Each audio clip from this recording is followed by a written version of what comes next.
But anyway, yeah, just food for thought. Okay.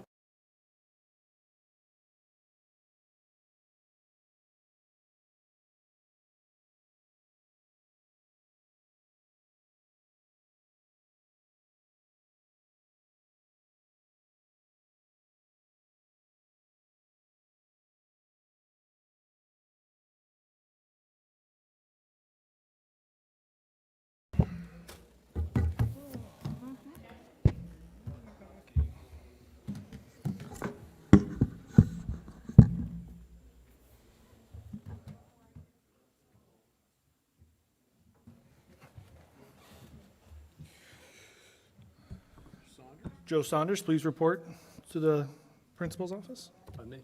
Please report to the principal's office, 6:30. Report to what? Principal's office. Principal's office.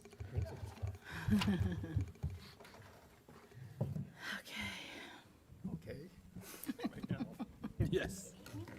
Hello.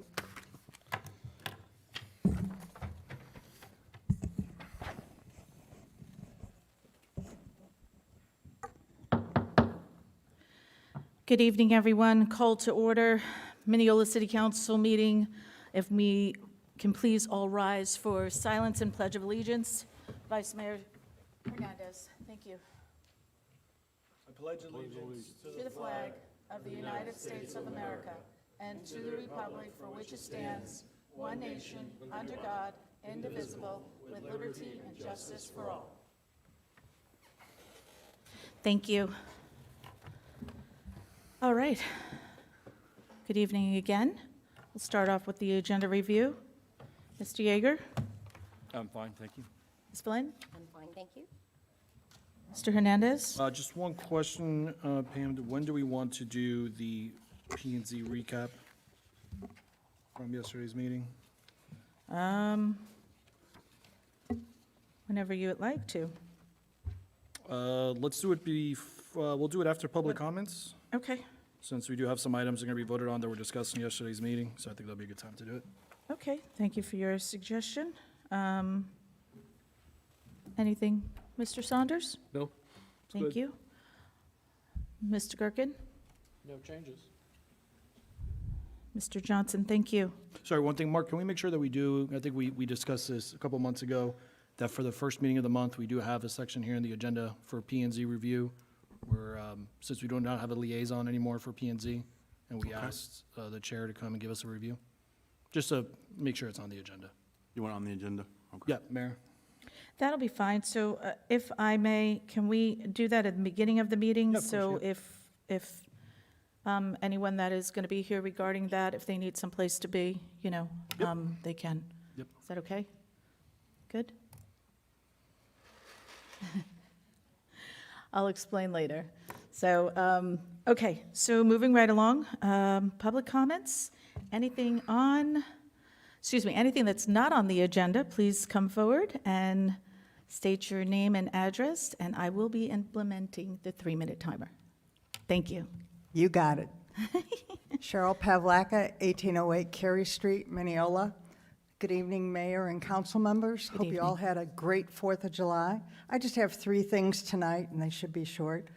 First, I want to thank our attorney and city clerk for providing me with a legislative session final update. Still going through it, but it's interesting reading. Second thing, update on a bill that passed this legislative session, SB 382. That's the one we talked about on e-bikes and micro mobility devices. It was vetoed by the governor on June 25th, 2026. No reason was given. I couldn't find anything in my limited research, so maybe, Scott, I don't know if you can find anything out, but we as a city will have to deal with it or work with our county commissioners to get something passed. I'd like to see this as an agenda item before Trailhead Park is completed as a citizen to understand what we're planning on doing and give some input. 3, I received a text today from Opinion Matters stating they needed my input about important issues facing our community in Minneola. Was this commissioned by the city? It seems like spam from my limited ability to research. It came from a phone number, 352-254-5416, which I could not find. I'm assuming when we do the surveys that we've talked about doing for the city about parks and other things, that the city will post on the website, and so we know it's legitimate. Am I correct in assuming that, or is this one a legitimate one? No, Cheryl, so I used my burner phone to look at to make sure it wasn't spam, and it was more for the primary races. Okay, okay. So it wasn't a Minneola sponsored item. Sorry, were you going to say something? Oh, okay. It's all good? No, you got it. So you got a burner phone, interesting. Thank you for allowing me. AKA my work phone, so I I'm don't care just about that. teasing. Thank you for allowing me the opportunity to continue to engage with you all. Well, thank you, we appreciate you. Thank you, Cheryl.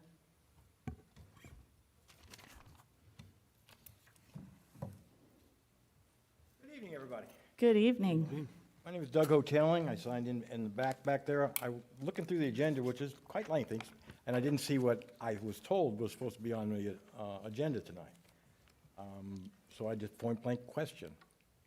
The Martins Lake, the swamp in front of Trailhead Park. You guys are butting heads with the state, I guess, over it. I don't know. I am curious. A rumor went around that you guys are planning on digging it out. I want to know if that's a true rumor or not. Mark, you want to answer that, or I can answer? Sure. That pond over time has silted in, has become overgrown. So we did have an idea of cleaning it out and getting it back to its historic level.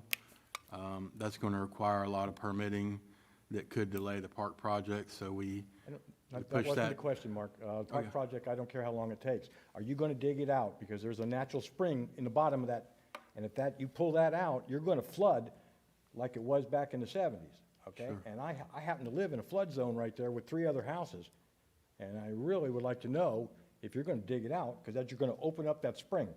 Right now, we will not, and ultimately, if that ever gets done, it will come before this body, and we would discuss it. We'd have a lot of studies done before to make sure something like that wasn't going to happen. Okay, so it's not on the agenda, that's not on the conversation for tonight that you're No, talking so, about so, digging no, it no, out? so what, and maybe I was confused, so what is happening now for that park is, so remember way back when we used to have 2 baseball fields, and then we had to remove it because that was still part of a wetlands.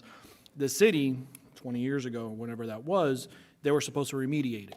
Okay. They did, but St. John was never made aware of it. So when St. John came out here, they said, well, wait a minute, this is still delineated wetlands, and we have to now, the city, have to remediate it according to their specifications. So that's what I thought you were referring to. We are not touching the wetland, that lake is staying as is, we're not digging it up, we're not doing anything from that aspect. Because I have 2 people that have told me about that spring, and if you dig it, it Yeah, will flood the there's area gonna be an again, issue. just like it did before. Yep. My house is in there, and I'm putting it on public record right now that I'm talking to you about it in advance. What you will see, and it's not going to be digging that pond out, but what you will see is we're being required by St. John's potentially to grade where the second baseball field used to be. Yeah. From the beginning of that, grade it down to match the visible part of the wetland so that it'll be at a slope. Okay. And grade it down to that, but it won't be inside the pond itself. Okay. Now, my biggest concern is the spring. Don't dig it up. No, sir, we're Do, not. I want to know about it so I can sell my Absolutely. house. Absolutely. And if, we'll talk after the meeting, I'll give you my contact information. If you see anything that's weird like that, give me a call right away and we'll stop it. Thank you, ladies and Excellent. gentlemen, for taking my Thank you. time, my question. Anyone else in the audience?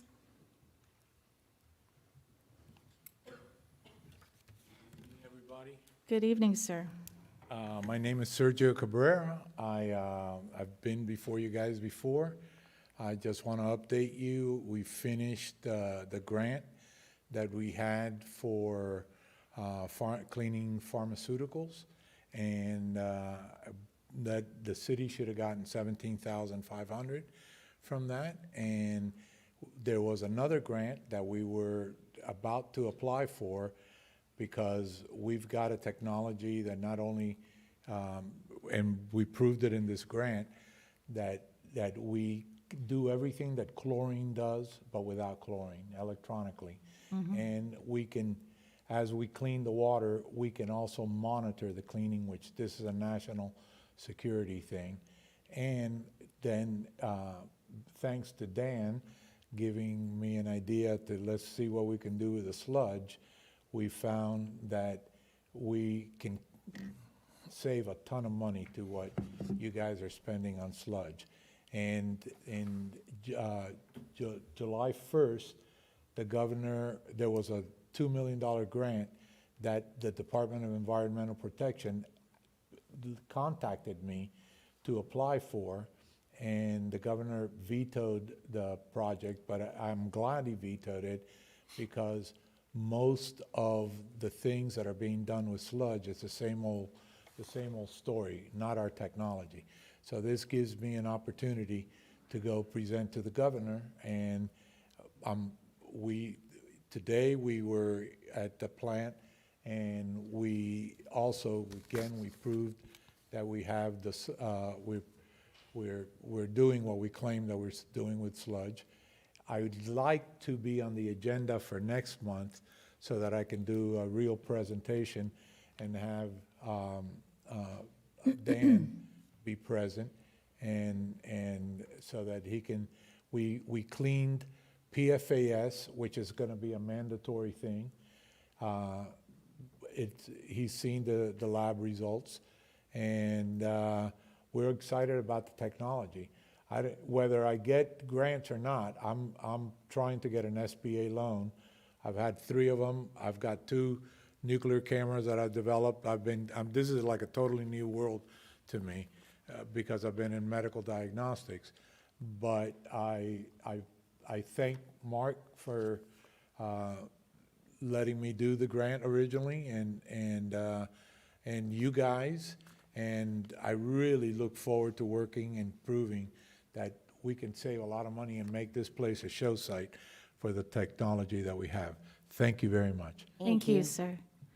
Christina, Mark, if we can just please make sure we have him on for the next agenda. Okay. That is Sergio and Dan, to have them both, please. Also, while we're talking about future agendas, as Cheryl had mentioned as well, before we go ahead and approve anything else as far as the Trailhead Park, if we can also bring back the e-bikes. Okay. Thank you. Anyone else in the audience? Okay. Closing public comments. And let's start with the city manager's consent agenda. But then we decide we're going to do P and Z and then project updates. Yeah, that's fine. We could do that. You want to do the P and Z first and then project updates? I thought honestly, my apologies. I was going to ask if we can do project updates later on at the end. We can, yeah, that's fine. And We that's, can table that to the end. okay. Is that okay if we table project updates Yep, for the so end of the moved. meeting? I'll make a motion. Can I get a second? Second. I have a first and a second. All in favor, say aye. Aye. Motion carried, 5-0. That is that we're going to be moving project updates at the end of the meeting, please. Thank you.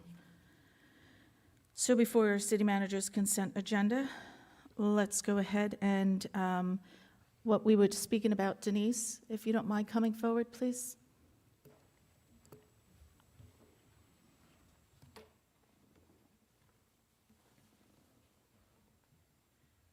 Good evening, and thank you for being here.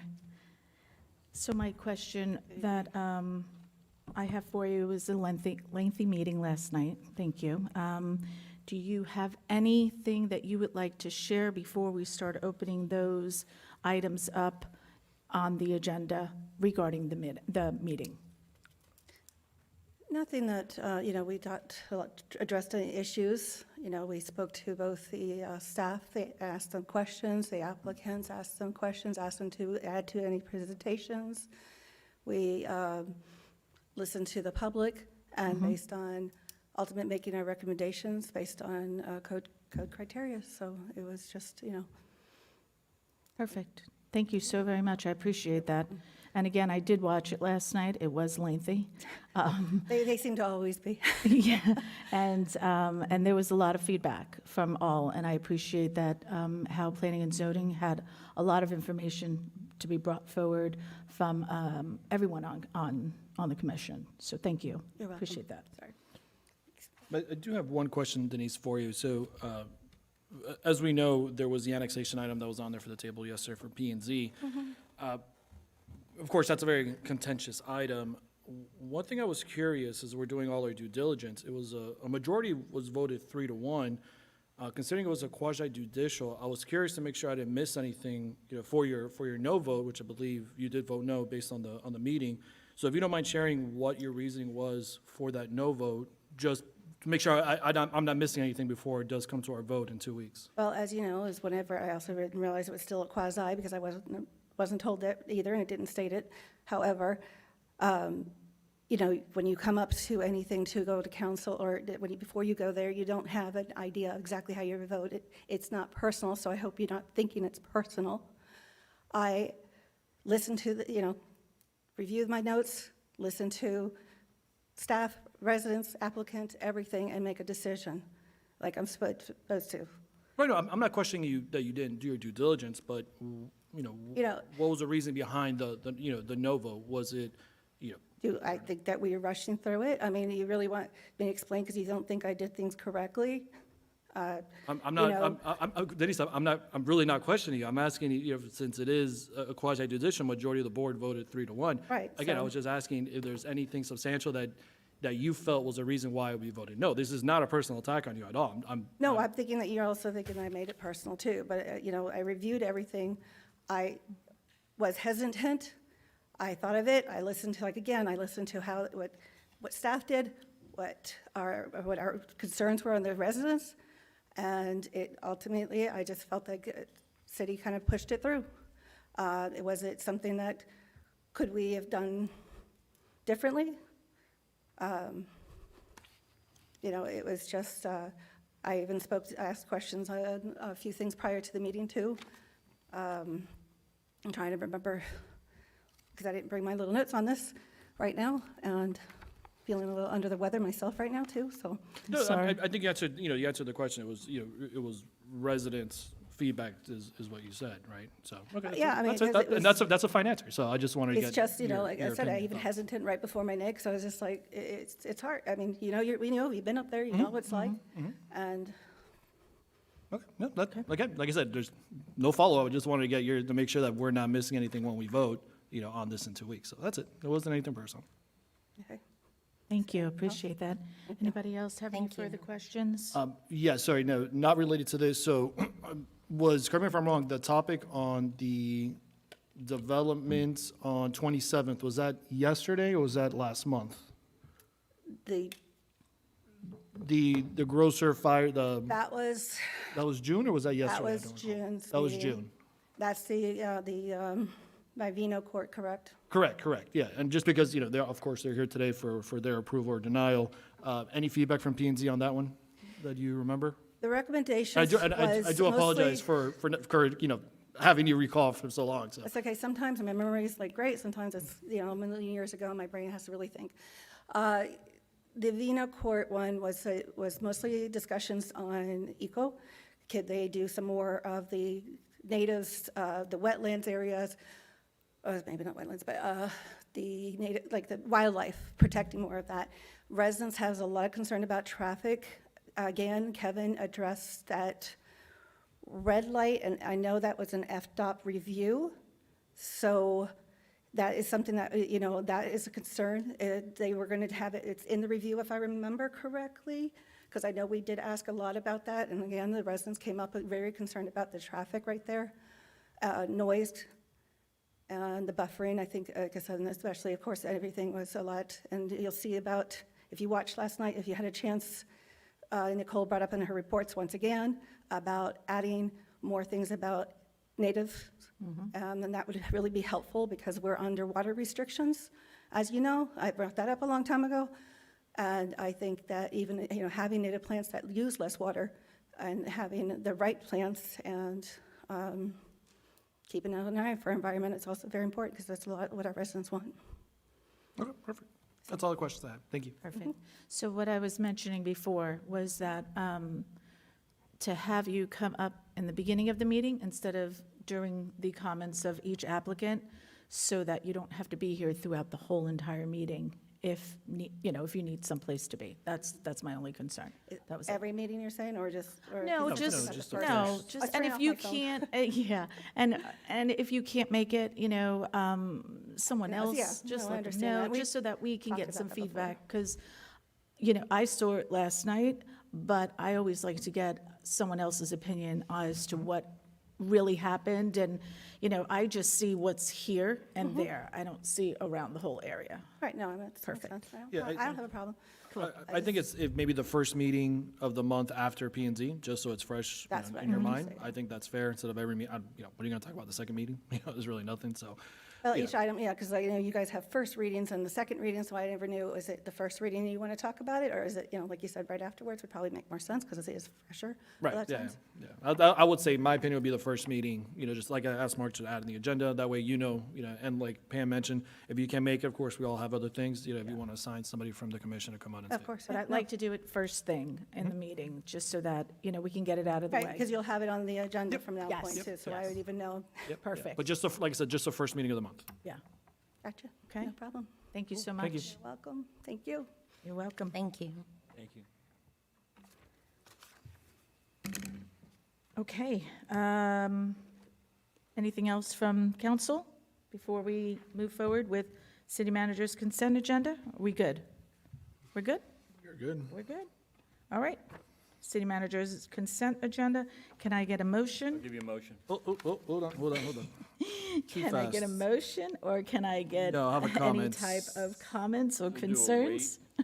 I do have a comment. So Mark, on item 4 was the purchasing of the Maverick. I mean, I know this is for the fire prevention chief. Totally understand that we do need that equipment, but given the potential voting that we have in November for property taxes, I know that Minneola, as I've mentioned before, is in a very great financial situation where we have no debt.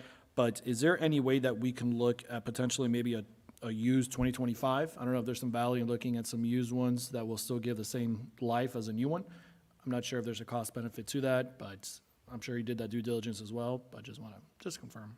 We certainly could. This one in particular, we're looking to trade in their current vehicle. Okay. And I was trying to get the exact amount we'll end up paying. It's going to be less, actually, it shows the full price there, but when we trade in one of the other vehicles that's on the surplus list, it's going to be less than $10,000. Perfect. That's all I needed to know. Thank you, Mark. Okay. That's it. I'll make a. I'll make a motion then. Sure, You can. okay. So I have a motion, And I'll second it. and I have a second. All in favor, say aye. Aye. Aye. All opposed? Motion carries 5-0. I Thank assume you. that was approval, correct? Yes. That was the mo- yeah, okay. I was waiting for that, but I'm like, okay. All righty. Moving right along. Discussion and action items. Item 7, site plan Pine Ridge Amenity Center, Pine Ridge Amenity Center. Go ahead, sir. Good evening. Good evening, Mayor, Council.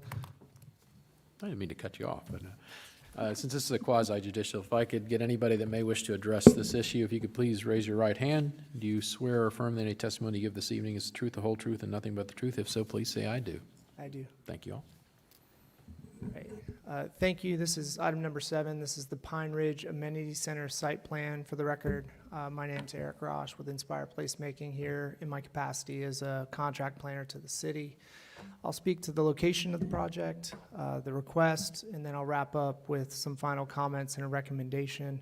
I will note that the applicant team is here to answer any questions as well. So this one's north of Sugarloaf Mountain Road and northwest of the North Hancock Road extension. It's part of a 54.2 acre subdivision with 178 lots that's currently under construction. We're here this evening to discuss a 0.74 acre amenity tract.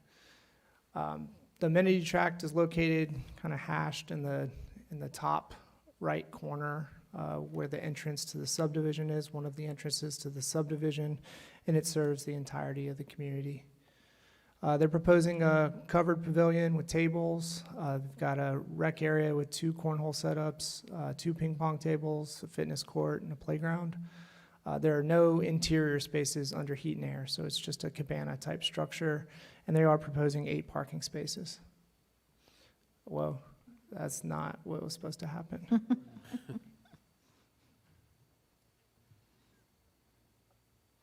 Let's see if we can do it without doing that. Here's some of the elevations on the request. I don't know what's going on with this. the city requires, and parking has been an issue on a lot of these recreation tracks recently. We've had a lot of discussions here at council. And the interpretation historically is we've required one parking space per 100 square feet of public area, and we've interpreted that as under heat and air. This, of course, doesn't have any area under heat and air. So we did evaluate it based on the project across the street, which is the Whispering Winds project. It's a very similar project. And they're providing the same kind of ratio of parking spaces per units in the community. So one space per 23 units versus 1 to 22.25 units. So we felt it was a comparable way to evaluate parking for this one. And I'll just note that I put a 1/4 mile, 5-minute walk. The majority of the residential units within the community can walk to this. If you extend that out, another 3 minutes, maybe it's an 8-minute walk, you can walk from any unit in the community to this rec area. There's no outstanding comments. The staff recommendation is for approval. And P&Z had a good discussion on this. They recommended approval while encouraging the applicant to incorporate additional ecosystem appropriate species reflective of the historical sugarloaf ecology. And I think that was a direct quote from the motion. So the applicant team is here to answer any questions as well, and I stand for questions as well. Thank you. Thank you. Council, you have any questions, concerns? Or would you like to hear from the applicant first? Go ahead. No, I have no You- concerns. Oh, Thank I you. thought you said Sorry. yes, I'm sorry. Anyone? Okay. The applicant would like to step up, please? Thank you, good evening.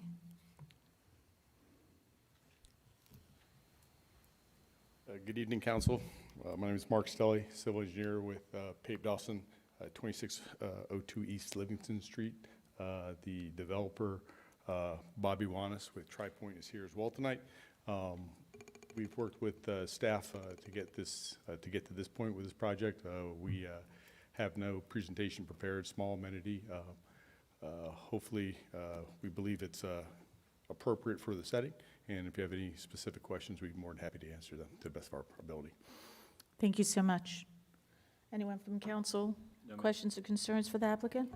I do. P&Z recommended take into consideration appropriate items because of the historical sugarloaf ecology. Was anything taken into consideration past that meeting before you come before here today? Yeah, so I apologize. She's here. I can't recall her name. She had a couple comments for us, and again, that's really specific to landscape architecture, which I am the civil engineer.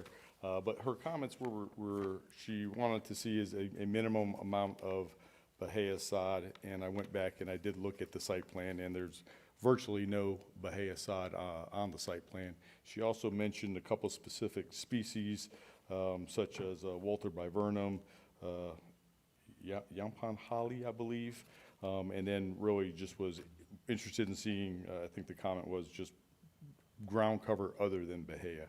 And when I went through the proposed planting list, those specific species that she did mention were in there. And like I said before, there's almost no Bahia on the site. Almost the entire landscaping is ground cover. So we felt by looking at that did meet the intent of what she was looking for. Okay, great. Thank you. Thank you, sir. I'll bring it to the audience. Anyone in the audience have any comments or concerns? Okay, bring it back to council. What did you need from us, Mark and Scott, just to move forward with motion? Okay, I'll make a motion. I'll second.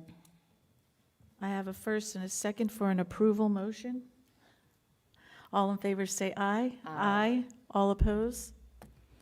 Motion carries 5-0. Thank you. Thank you.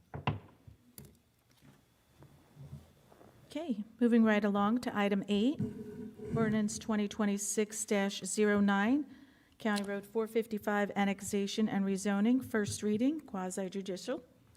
Scott? If you'd like, we can take items 8 and 9 and discuss them together. Of course, we'll vote Perfect. separately. Thank you, sir. Ordinance 2026-09 on first reading.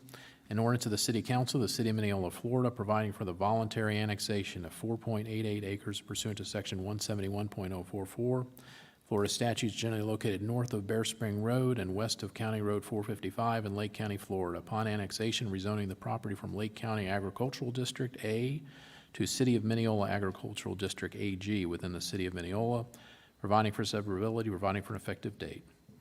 And ordinance 2026-10 on first reading, an ordinance of the City Council of the City of Minneola, Florida, providing a comprehensive plan amendment, amending the land use designation from rural and Lake County Comprehensive Plan to agricultural on the future land use map of the City of Minneola's comprehensive plan for 4.88 plus or minus acres of property generally located north of Bear Spring Road and west of County Road 455 in Lake County, Florida, provided for conditions and contingencies, directing the city clerk to transmit the amendment to the appropriate governmental agencies pursuant to Chapter 163 Florida statutes, providing for severability and providing for an effective date.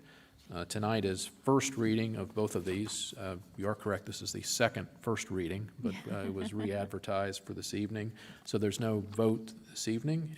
The rezoning aspect of item 8 is quasi-judicial, so if there's anybody that may wish to speak on this one, if you could please raise your right hand. Do you swear or affirm that any testimony you give this evening is the truth, the whole truth, and nothing but the truth? If so, please say, I do. Thank you all. And I Thank think you. many of you have done this before, but if you do come up to speak, if you can just please put your name and address on the board, I'd appreciate it. Thank you. Thank you, Scott. Good evening, sir. Hi, good evening.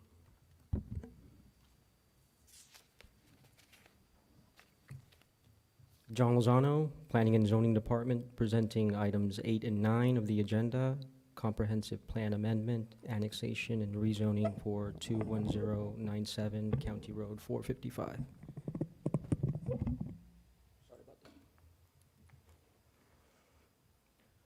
The applicant requests that 4.88 acres of property be annexed into the city to be rezoned City of Minneola Agriculture AG, which is equivalent to its current zoning in Lake County.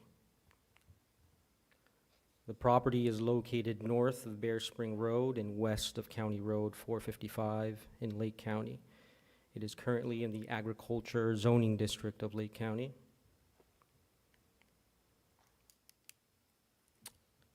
Request was noticed in accordance with Section 98-2 and Section 98-4 of the Minneola City Code of Ordinances. The signs were posted as shown, 6 feet above the ground on June 17th. Advertisements for both ordinances were published on the same date, June 17th, in the Claremont Sun. Notices were mailed to adjacent property owners on June 18th, with the properties on the right-hand side.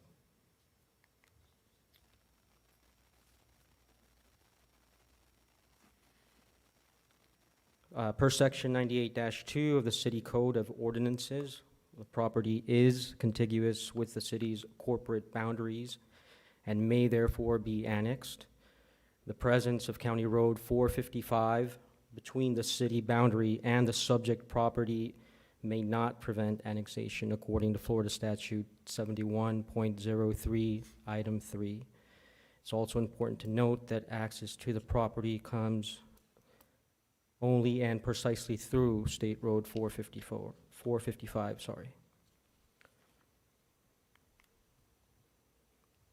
Exhibit A map shows the subject property within the proposed growth area of the city. Annexations within designated municipal areas are allowed if they comply with Florida Statute 171, Part 1, which is the case of the subject property. Chapter 3, Item C, Subitem I on the agreement specifies that the city shall be entitled to annex any property in a manner which is consistent with Part 1, Chapter 171 of Florida statutes. Alternate key numbers mentioned in Exhibit B of the ISBA are for properties that do not meet Part 1 of Chapter 171 of Florida statutes. This is not the case for the subject property. Section 98-2 also mentions that the parcel being annexed, shall receive a zoning classification compatible with its surroundings. The current zoning of the property is Lake County Agriculture Zoning District A. The proposed zoning is City of Minneola Agriculture District AG. As you can see on the comparative table, the permitted uses within the city's agriculture AG are more restrictive than those allowed within the county agriculture zoning district, as is evident by the table. According to policy 1-2.9.1 of City of Minneola Comprehensive Plan, activities allowed under agriculture land use designation include single-family housing with one dwelling unit for every 5 acres, which is equivalent to its current density under county rural. The proposed future land use is not against goals or policies established on the comprehensive plan. Staff recommendation for annexation and rezoning of 21097 County Road 455 is approval. The Planning Department took into consideration the property being contiguous to the existing city limits, complying with the Code of Ordinances of the city, Florida statutes, and the Interlocal Service Boundary Agreement. Staff recommendation for the Comprehensive Plan Amendment of 21097 County Road 455 is approval. The department's approval of the small-scale comprehensive plan amendment takes into consideration the proposed future land use, which is consistent with the comprehensive plan of the City of Minneola.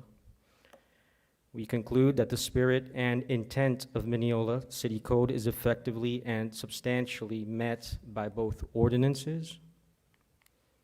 The Planning and Zoning Commission also arrived at a consensus to recommend approval. Thank you, sir. Any questions or concerns from council before we move on? Anyone from the audience that would like to speak on this matter?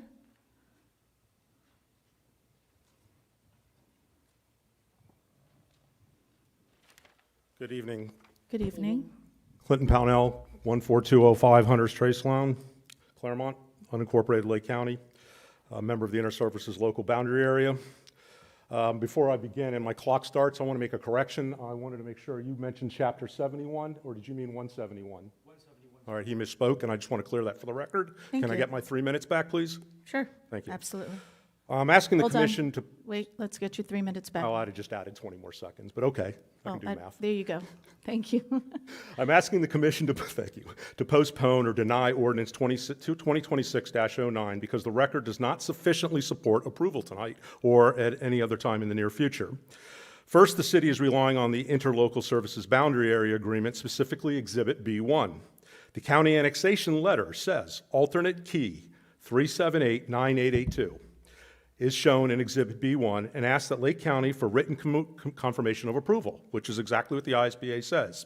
But the agenda packet does not include Exhibit B1, does not identify the exact B1 map location or parcel listing for this property, and it does not include Lake County's written response. If the city is relying on B1, the public and this commission should be able to verify that reliance from the record before the approval. I also checked with the county. They do not have any record of receiving it, nor do they have a record of any response being drafted.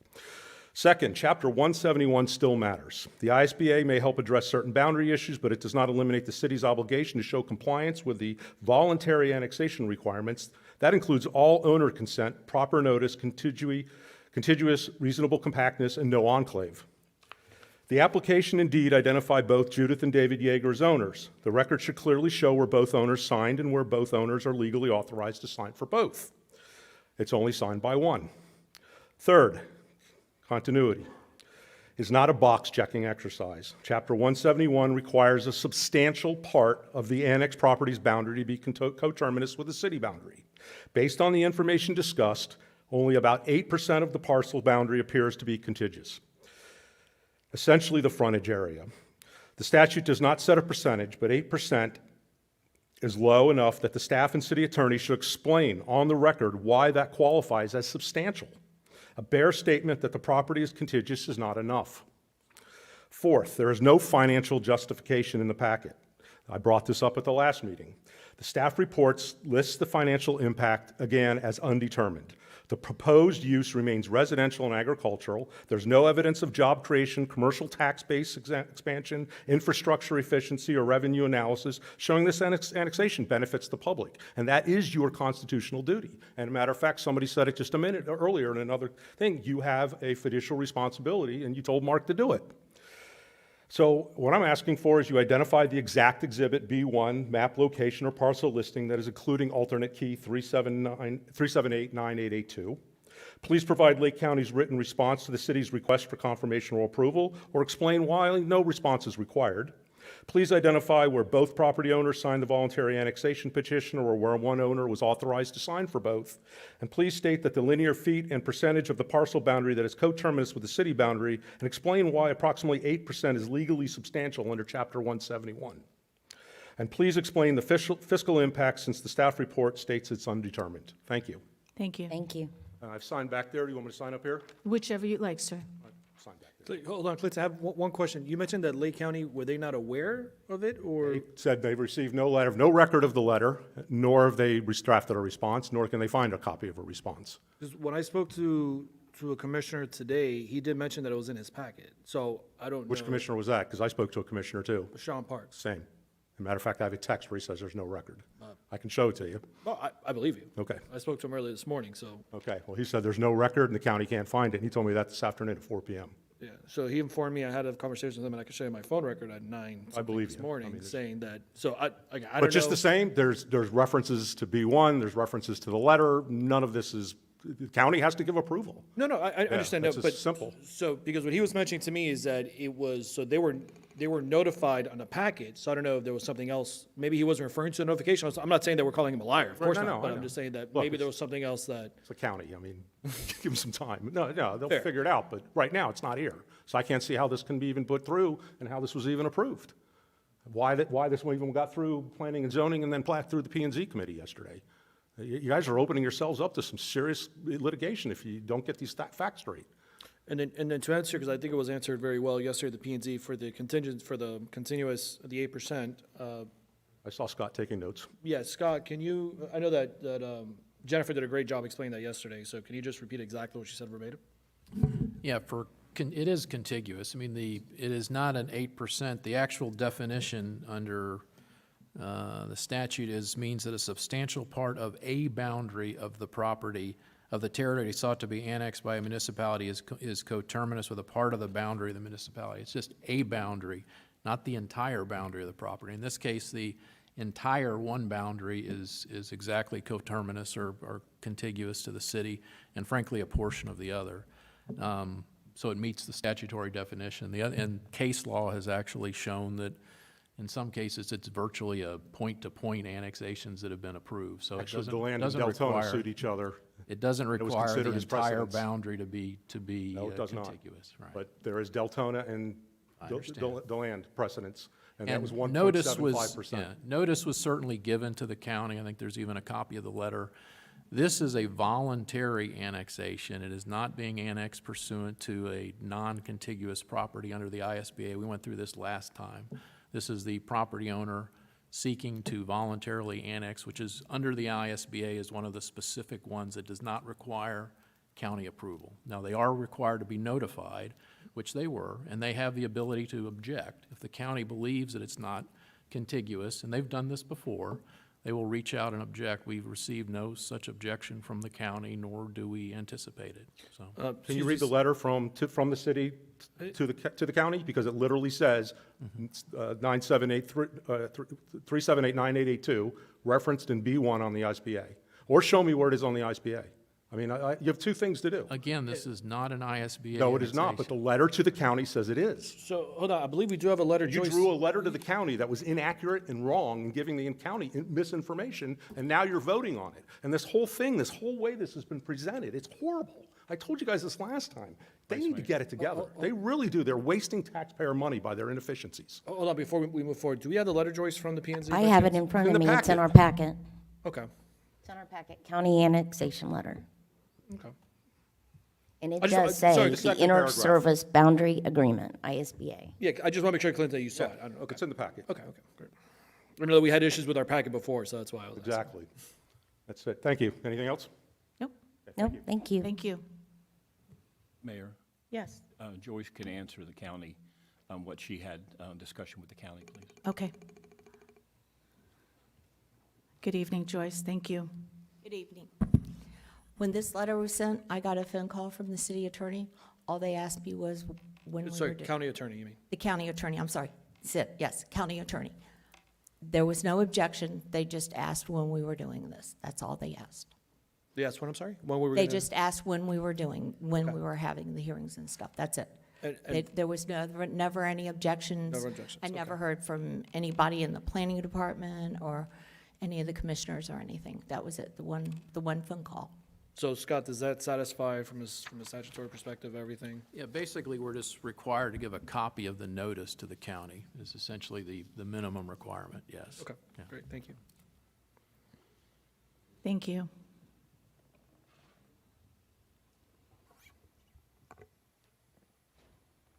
Jennifer Morse, 1064 Golden Dawn Loop. I'm going to save my arguments, or whatever you may call them, for the second reading, but I do want to point out, because I think this is, needs to be pointed out, that Minneola has spent an insane amount of time, money, and resources on helping this one individual try to get annexed into our city. I would love to see the same for Mr. Josh that wants to be de-annexed when they were told that he has to get a lawyer. So it seems like if we're going to spend all these resources for one person to come into Minneola, then we should spend the same time and resources for someone that wants to be de-annexed out. Also, the scare tactic slide of the AG uses for Lake County, I'm not sure why Minneola is doing the scare tactic for an individual voluntary annexation, but to me, it's just a little far-fetched. Like, these uses are not anything crazy. Lake County AG allows a farm stand, allows a nursery, allows a vet clinic, I'm sure, but those are all conditional uses. So I'm not sure why we're using scare tactics here, but I'll save the rest for next time. Thank you. Thank you.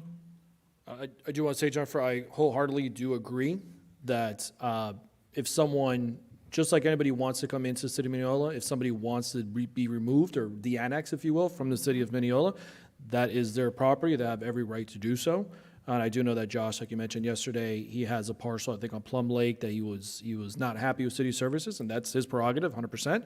And if he wants to leave, he should. So, Mark, I know, I'm sure you saw that yesterday. If we can look into that process to see if he wants to leave, again, that's my opinion. Actually, that was part of my reports for this evening, was to recommend you reaching out to him. So, yes, I have to concur on that. Yep. So if we could, and if we could make that as transparent as possible, if you will, for him. Again, just like Scott, you mentioned, this is voluntary. My personal opinion is that anybody who wants to come into the city, that is their property, they should have the ability to do so, so long as it falls within any lawful items and it's not anything that is illegal. But the same can be for the other side. If somebody wants to leave the city because they're not happy with their services, again, I'm all for it, and I'll be the first one to sign that paper for them to leave. So I do agree with you, Jennifer, on that point. Thank you.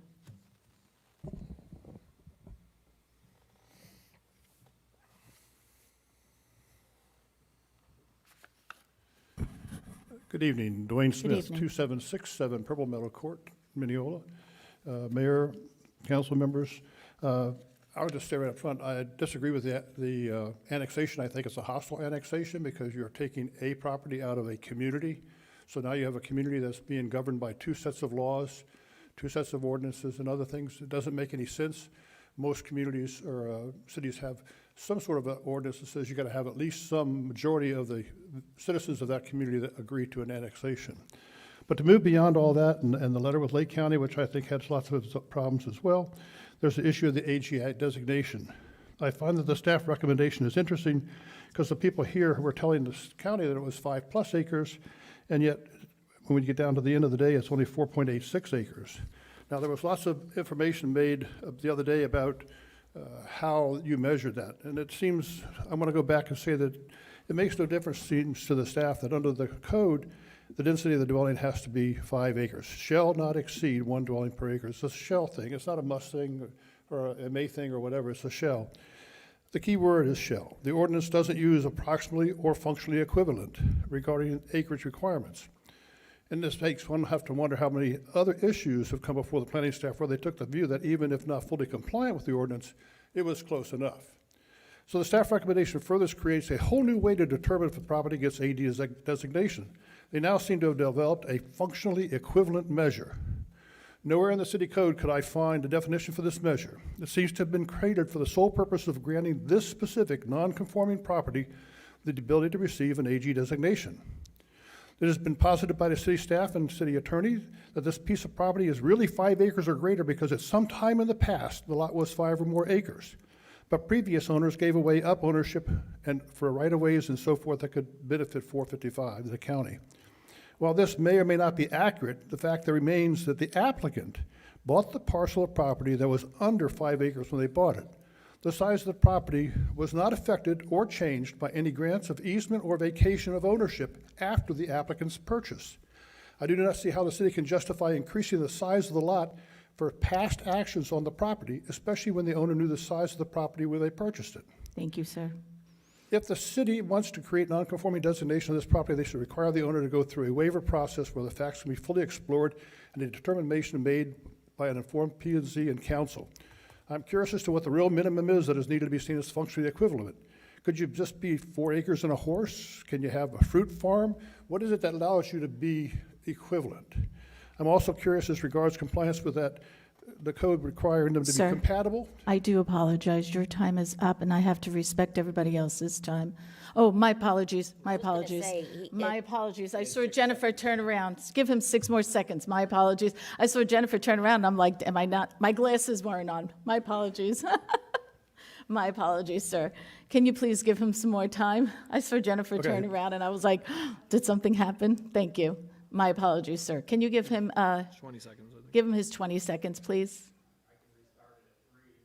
That's fine.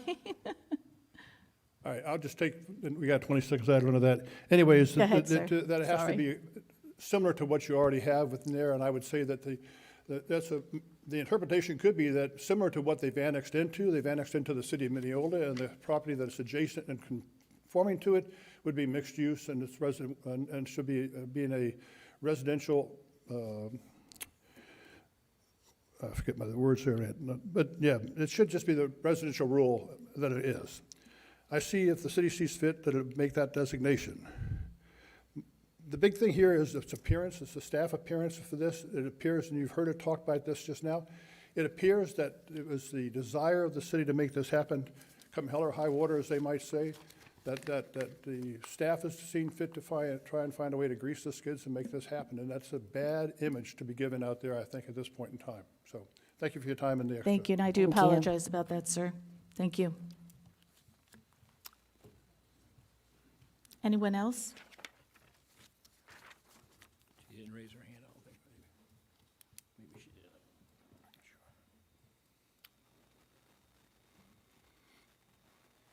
Bobby Barrett, 21055 County Road 455, and I signed Good back evening. there. Thank you. There was a lady last night that mentioned that, you know, when you're doing your planning and zoning, you shouldn't just take one little lot out of a subdivision and declare it now part of something else because of the emergency response. And I think that's very important. I mean, you hear, who goes here, who goes there? I think it's very confusing. And I want to say whatever they said was exactly how I feel. And I think there's a relationship here that things have gone not how they should go. And I think you need to take some time and think about it. Thank you. Can you stay right there for 1 second? I have a question for you. Are you neighbors with Mr. Yeager? I'm behind him. You're behind him? Does he live there? I see cars there. Okay. Thank you. Thank you. Anyone else? Okay. Closing public comments. Moving right along. bring it back to Can I, council. yep, moving right along. Can I get any comments or concerns from the council? Yes. I'd like to ask Mr. Yeager, where do you live? Address, please. 2750 Purple Meadow Court. So you live in an empty home? And I have 2 homes, thank you. You And only I can have one industrial residence. property. And anything else you'd like to know? And Vice Mayor, if you'd like to have this, just so clarification where I do live and where I vote. And see, Ms. Flynn's tried this before. This and is she was David very Yeager unsuccessful 2.0. Before, over the years, we've been going through this battle, and she keeps failing, but that's fine. But at the end of the day, is I am following the guidelines, and if the lawyer would like to elaborate on that, feel free.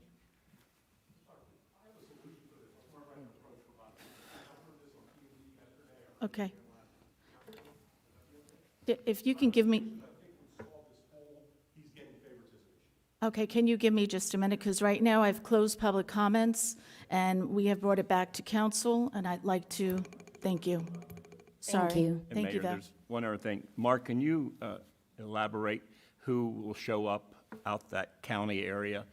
Because we have a station in Ferndale, and how that all works when a 911 call comes in, please? More than likely, the city's fire department will be the one to respond out there. More than likely, the deputies that Minneola pays for to serve the city will be responding to calls out there. They're not always the case. If they're tied up on a call elsewhere, it could be a different unit, but more than likely, I believe that's the case.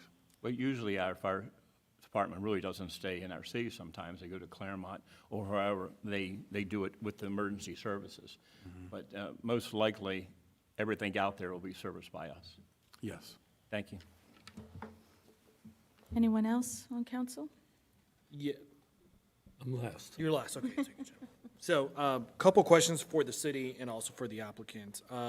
For the record, applicant, aka Dave, what is your homesteaded address? 2750 Purple Meadow Court, homesteaded on the Lake County. Okay. And for the city, for Mark and for Scott, and again, this is, and I'm bringing this up for being on the record, because again, we all are in quasi-judicial, and this should, of course, should all be true. Did the city have any, or did the applicant have any preferential treatment with the P&Z board or with the city to have this go through in a fast-track presentation or lane, if you will? With the P&Z board, No, just the overall process. Was any preferential treatment given to the applicant? not that I'm aware of. That'd be a question for planning, but certainly when we have a voluntary annexation, the city staff do want to encourage that, regardless of who or where.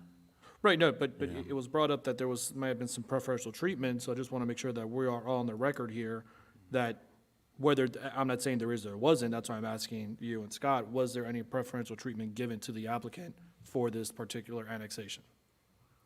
Not that I'm aware of. Okay, Scott? No, none that I'm aware of. I think frankly, just because there was some unexpected opposition, more time has been generated because of that opposition, but no preferential treatment that I'm aware of.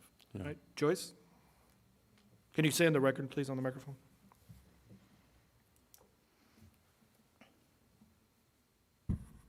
I like to try to expedite any annexation that people want to come to the city. I think, it's more people to provide services or to contribute to the tax base and the interest in the city and to be using our services. If you live in the city, you're much more likely to use our services. And so, we've done other annexations that we've tried to move through quickly, what may be considered quickly. We have a certain process we have to follow regardless. We have to have, there's certain time limits we have to do things within. We can't just somebody bring something in today and tomorrow it goes on the agenda. Right. We But- have requirements, so. But, and thank you for that, Joyce. I think the question is that because it is David Yeager, because of his history with the city, the question is, did he personally have any preferential treatment given to him by the city? I don't think so. No, okay. All right, that's all I need. Vice Mayor, can I, Yeah, because I'm not finished either. No, I still have some more things to discuss. So I bring all these up because, and I asked the first question, what is homesteaded, right? What is homesteaded property is? The way that the ordinance is written, and Scott, keep me honest here, it's very vague because it just says that and this goes back to what we're all here for, right? A lot of people are answering the question, well, he's wants to get this done because because he wants to continue to serve on the council. That's good and great, but that's not what we're here to discuss. We're here to discuss an annexation of a property. But given that may, the ordinance for the state states that he needs to reside in the municipality for which he seeks office or wants to stay in office. Is that correct? Or what's the actual verbiage of what it says? Well, first of all, the homestead issue has nothing to do with, with the annexation and rezoning. Correct, so no, that but not yeah. to- So, But, I'm no, gonna that's make a point. actually just our charter requirement. charter, That you be a correct. resident, to be It a says- resident of Minneola. So it says be a elector. resident, and I apologize for the Minneola. So it says it's be a resident. So it doesn't state, Doesn't say homestead, no. correct, nothing like that. correct. Right, yeah. Right. But it also, the charter does not stipulate the definition of a residence. Correct. Correct. Doesn't define it. Doesn't define it. So in my opinion, again, this is all my opinion, quasi-judicial motion, you have to find something that's quantifiable and tangible that you could actually reference to as a resident. And that is, again, in my opinion, a homesteaded property, because as per state law, keep me honest here, Scott, a homesteaded property must be your primary residence. Is that correct? Well, actually, you don't have to homestead property to be a resident. For instance, an apartment resident, somebody who lives in No, an apartment can be a resident. I'm asking you the other way around.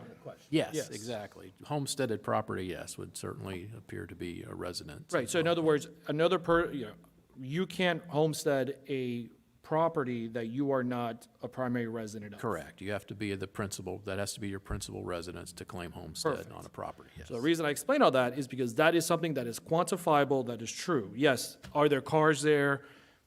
Do we have a specific time or date that his car is there? Sorry, maybe not. Are there people living there? Somebody mentioned, I think, a couple of meetings, well, the house on Purple Meadow Court is empty, there's only 2 bar stools. Maybe he likes to sleep on the floor. That's not our decision to say. I can only go based on what is quantifiable, and that is homesteaded property. So I wanted to put that out of the way for my opinion. The other question, the other item that I wanted to say is, yes, as I mentioned before, David Eager wants to annex into Minneola.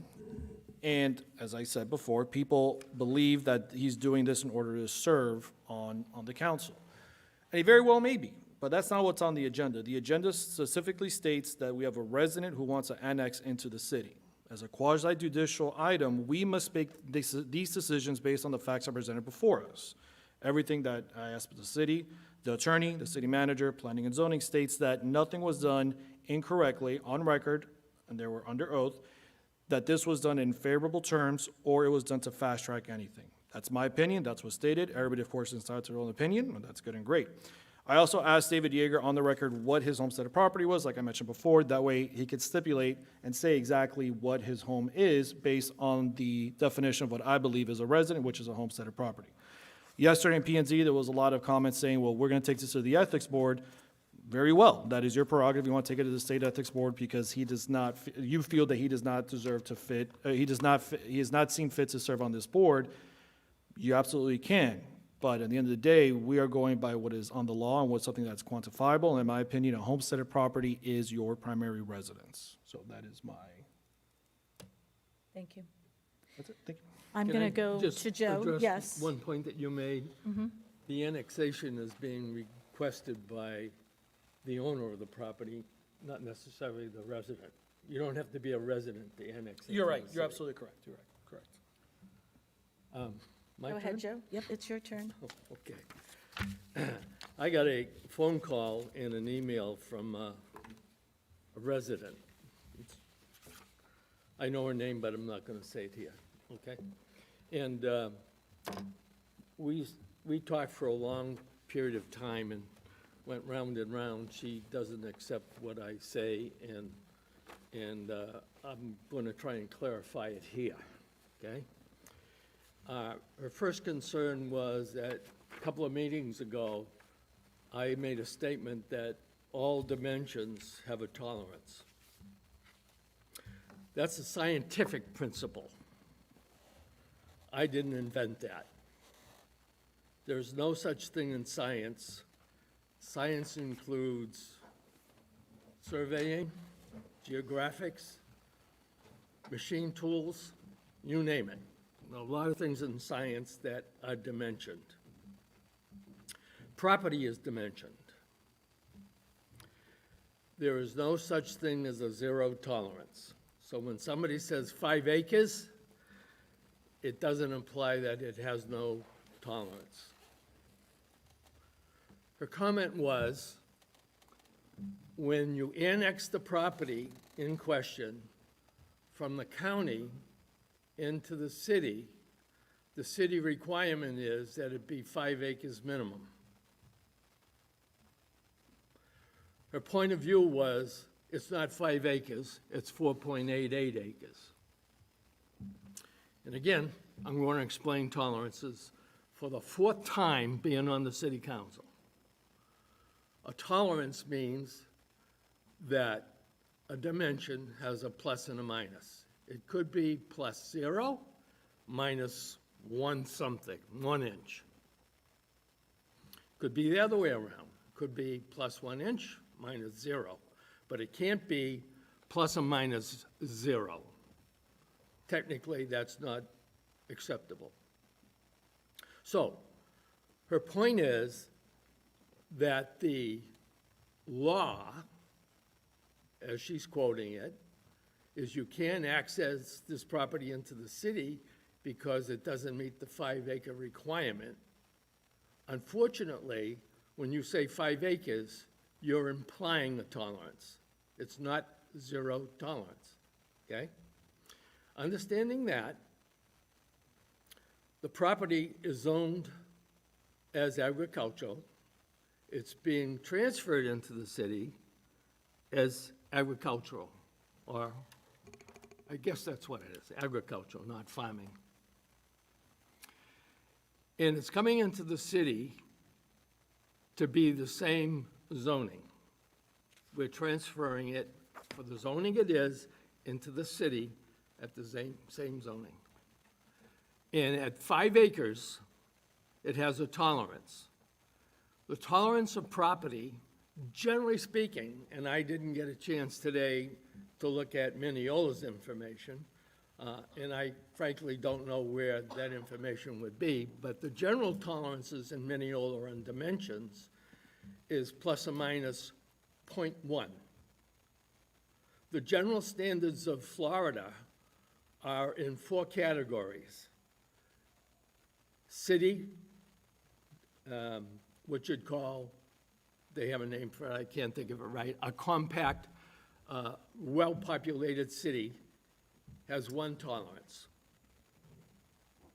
Suburban property has another tolerance. Agricultural has another tolerance, and farming has another tolerance. Generally speaking, this property is agriculture, has a tolerance as 0.12 plus or minus 0.12. In other words, if you don't say that this 5 acres is plus or minus 0.12, it's implied by state standards. If you take 5 acres and you subtract 0.12, believe it or not, you get 4.88 acres. That's the actual number that the applicant is saying is on their plot plan. So therefore, the tolerance meets the state statutes. And as such, you can't say you shouldn't annex this property into the city, regardless of everything else that's being said.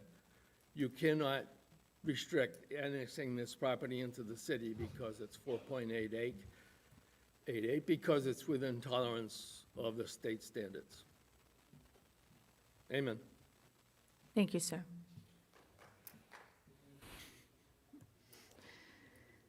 Anyone else? Debbie? No, you can go next. Ladies first. So on this annexing, I have to disagree on the homestead.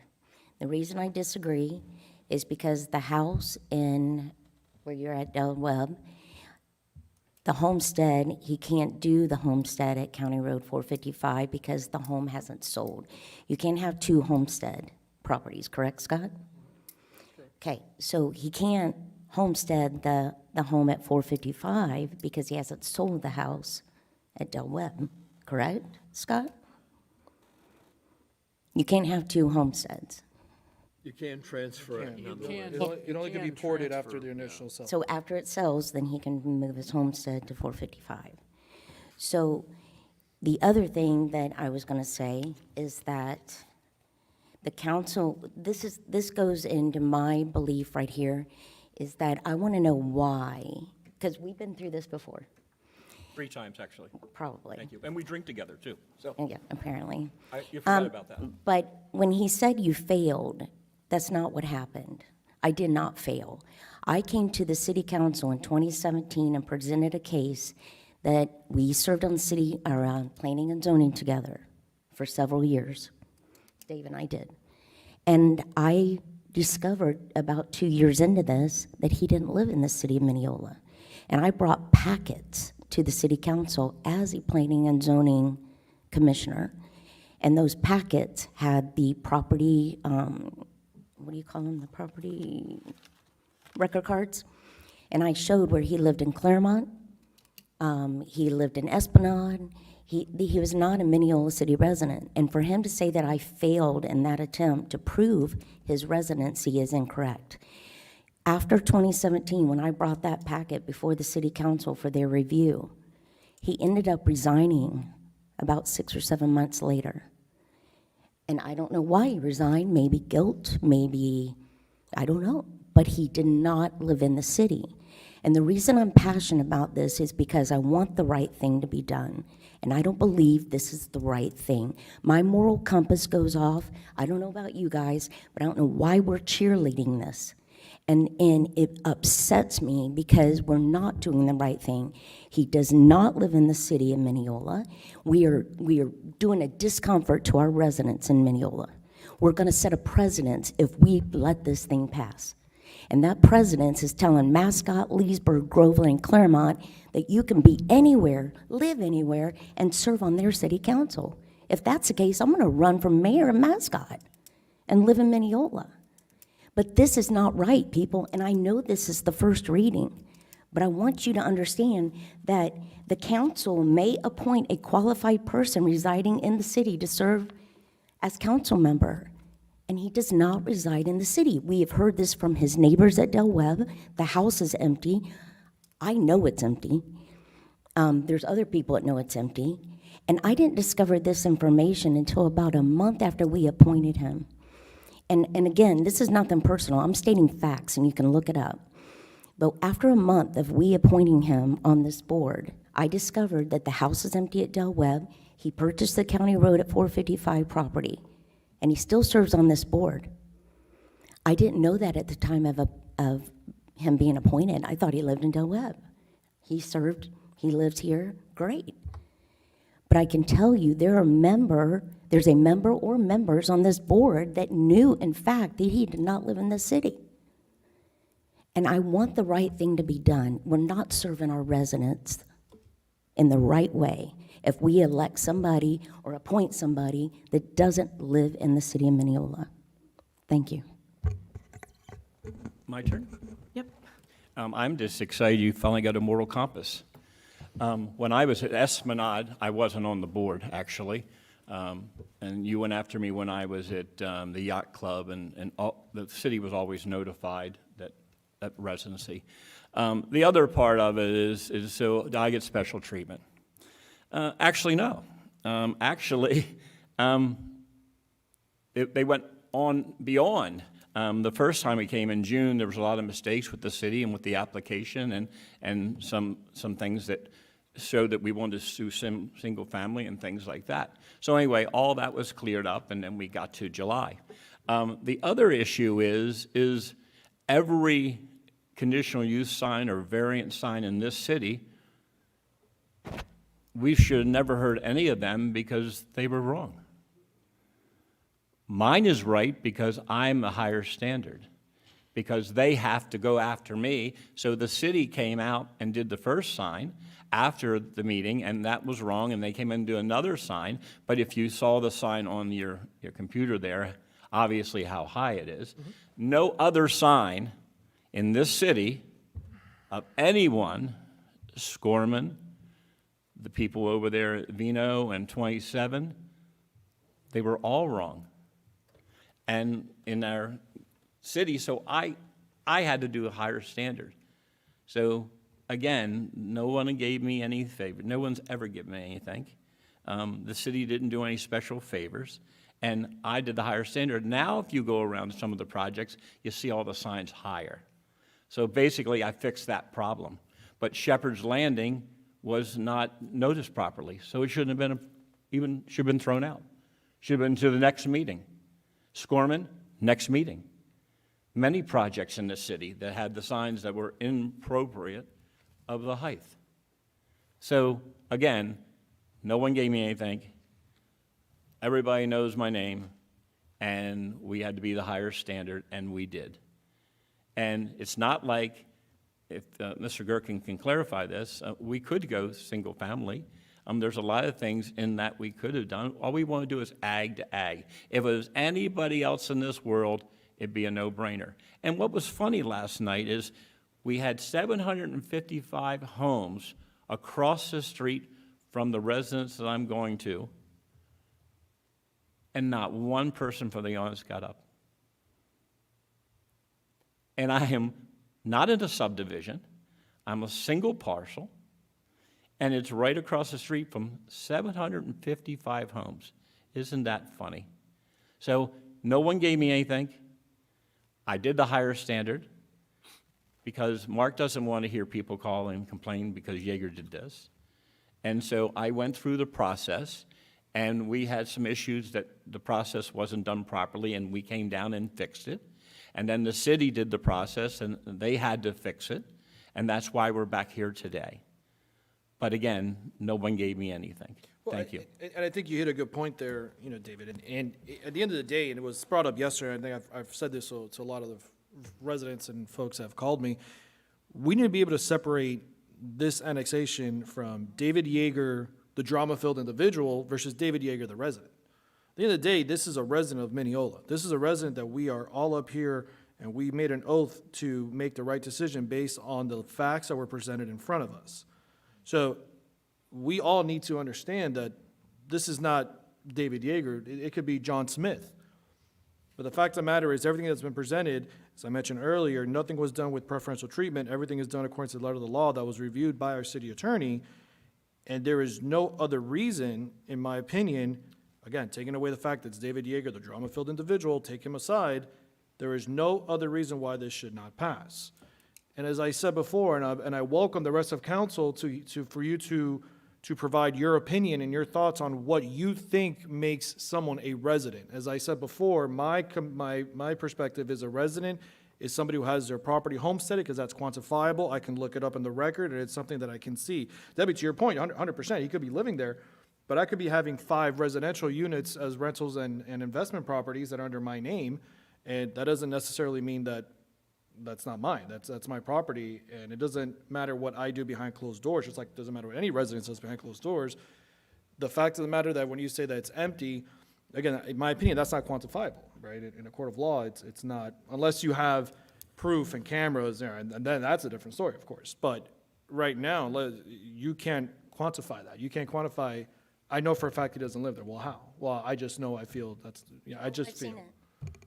Well, again, do you have photos, records, videos of that? Because this is a quasi-judicial, item, right? And we have to. So that's why I said that when I said that you want to be able to, not you in particular, of course, but somebody needs to be able to quantify why it is a reason of a resident. Mine is something you can look up on your phones, right? It's homesteaded property because that should be a primary residence. I don't need an answer. I'm just obviously a rhetorical question after I finish. But I would love to hear, after I finish, what the rest of council feels that their definition of residence is. But like I said before, we need to be able to separate this from David Yeager, the drama-filled individual, to David Yeager, the actual resident of Minneola. Thank you. Can I take a minute? Go ahead, sir. Yeah. I've explained this before, and I'm going to try again. Your residence is where you say it is. And I'll give you 2 examples. If you own 2 homes and you live in each home 6 months out of the year, you have to define where your residence is. They don't say, well, your residence is going to be in home number 1 for 6 months and home number 2 for 6 months.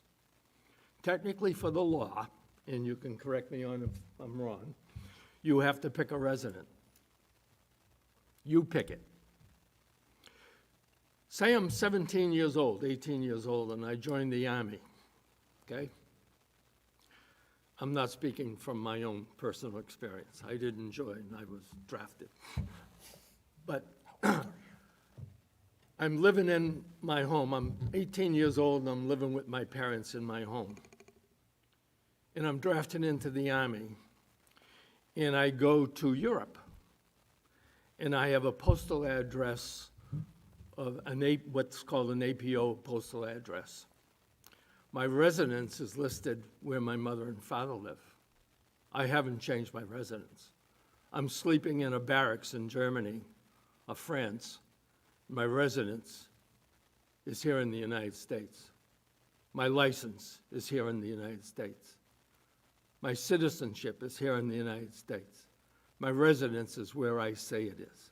It's not where the neighbors say you are, not where the cameras say you are. It's where you are, in your personal opinion.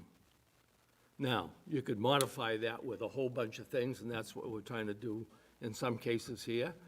Well, you have another home. Well, I didn't see you there. That's all very well and good. But where you say you're going to live is where you live, for the most part. Incidentally, most people live where they own a house. Some people do not. They live where they say they live. Amen. Thank you.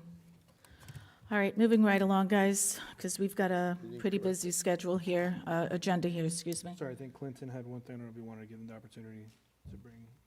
Clinton, did you have something to add? It's up to your call. Well, hold on, I wanted No, it's to bring okay, it up. you opened it up. My concern was, I did have the audience to be heard was closed, but you asked for him to come up. I'll respect your wishes, and we'll, go ahead, sir. Clinton? Sorry. I just want to say, this is he said, she said stuff. First off, Joe, you're wrong about residency, and Scott, you can tell me it's where you domicile. That's it. And military has exceptions. I'm ex-military. I know how that works. But what I was going to say is there are 2 agencies in the state of Florida. This won't cost the taxpayers of Minneola anything, but the taxpayers of Florida will pay. And that is the Florida Elections Commission, which you said, but that's usually reserved for anybody that has gain on the office, which I don't think that's happening. And then you also have the Florida Elections on Fraud and Security. That's the one which I think you should do. All David has to do is give a sworn testimony to this. We get witnesses in the neighborhood. They swear that they see him or don't see him. He does or does not domicile here. The state of Florida says, yep, his residence is in Del Webb. We're done. Problem solved. Everybody's good. I understand all of your positions here and all of your problems with this because you're right. You're basing it on what he says, and that is the law. And Scott is tied down to what David says, but there's a way to prove it. And it's free to the city. Won't cost a thing, so I'm just suggesting that, that's all, and I figured this would solve this problem. Thank you. Thank you so If you much. get on. Okay. Okay, now we can move forward with item 10. And I'm sorry, gentlemen and ladies, for the delay. Item 10, ordinance 2026-13, Founder's Ridge CDD amendment. First reading on this one as well, please.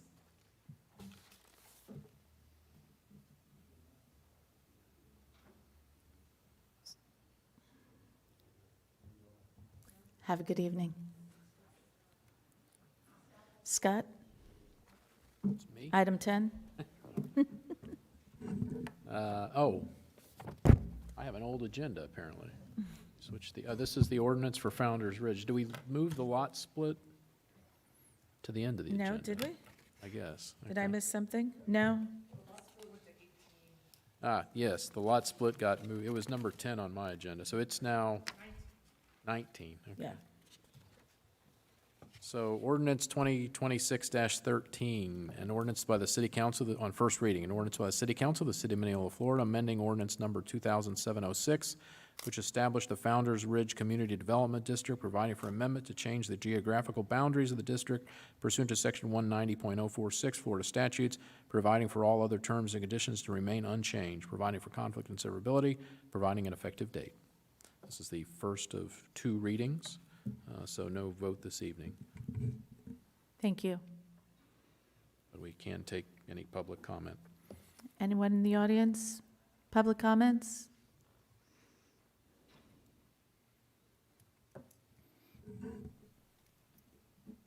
Good evening, Tucker Mackey with QTAC Rock. I represent the petitioner, the Community Development District. Thank you. Good evening. Good evening. Thank you, Madam Mayor. Available for any questions. I recognize this is a first reading only, but I just wanted to introduce myself and make sure I was available for questions. Thank you so much. I'll bring it back to council. Any questions, concerns? Anyone in the audience? Okay, well, thank you. Since that was the first reading, we're going to move to item 11, Site Plan Minneola Commercial Quasi Judicial.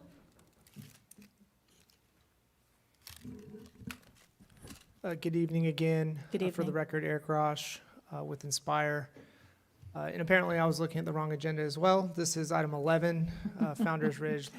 Excuse me, this is item, I'll skip this. This is item 11, Minneola 11. Commercial Site Plan. Yes, sorry. I'll run through the location, the request, and then some final comments and a recommendation. I'll also summarize the P and Z recommendation, and I recognize the chair did a good job of doing that earlier. I'll just elaborate on it just a little bit. So this one's been debated at length, this council, and through the P and Z process. This one's west of US 27, south of Vino Road and Sullivan Road. The total project size is 21.6 acres. And within that, there are 2 kind of components here on the agenda for this site plan. There's a 1.2 acre gas station and a 6.22 acre grocer. This one is unique in that it has conventional zoning. It's B1, so there's no PUD or development agreement associated with it. And I'll note that there was a special exception approved for the gas station in August of 2025. That approval also included a variance for the square footage for the grocer and the ability to do a liquor box adjacent to the grocer. So this request is for a 4,852 square foot convenience store and gas station. You can see that kind of on the bottom right-hand side of the plan. You may recall it was originally contemplated in the hard corner with Vino on the north and as a concession to the adjacent residents. The applicant team moved it further south into the project.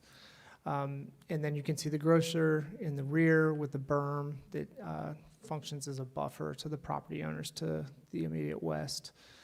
Grocer is just over 48,000 square feet. They're proposing 32 parking spaces for the convenience store and 256 for the grocer. At P&Z, we had a little bit of discussion on architecture. I want to credit the applicant team for making some revisions to their architectural elevations to really comply with those code requirements. So they've added some banding and some vertical architectural treatments, some awnings, things required by the city's code of ordinances. They've also modified the colors a little bit to more conform with the out parcel color that you see here on the 7-Eleven. These were the exact elevations that were shown and I believe approved with the conditional use permit. So P&Z had some discussion on light pole heights. Kevin Carey had some traffic engineering comments, and then the architectural elevations, the applicants addressed all of those.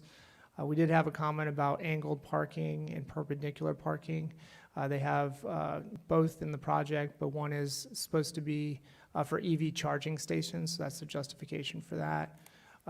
P&Z recommendation was approval subject to the 4 conditions in the staff report, and I think they did a really good job of going through FDOT and access requirements, Kevin Carey's traffic comments, and then drainage requirements.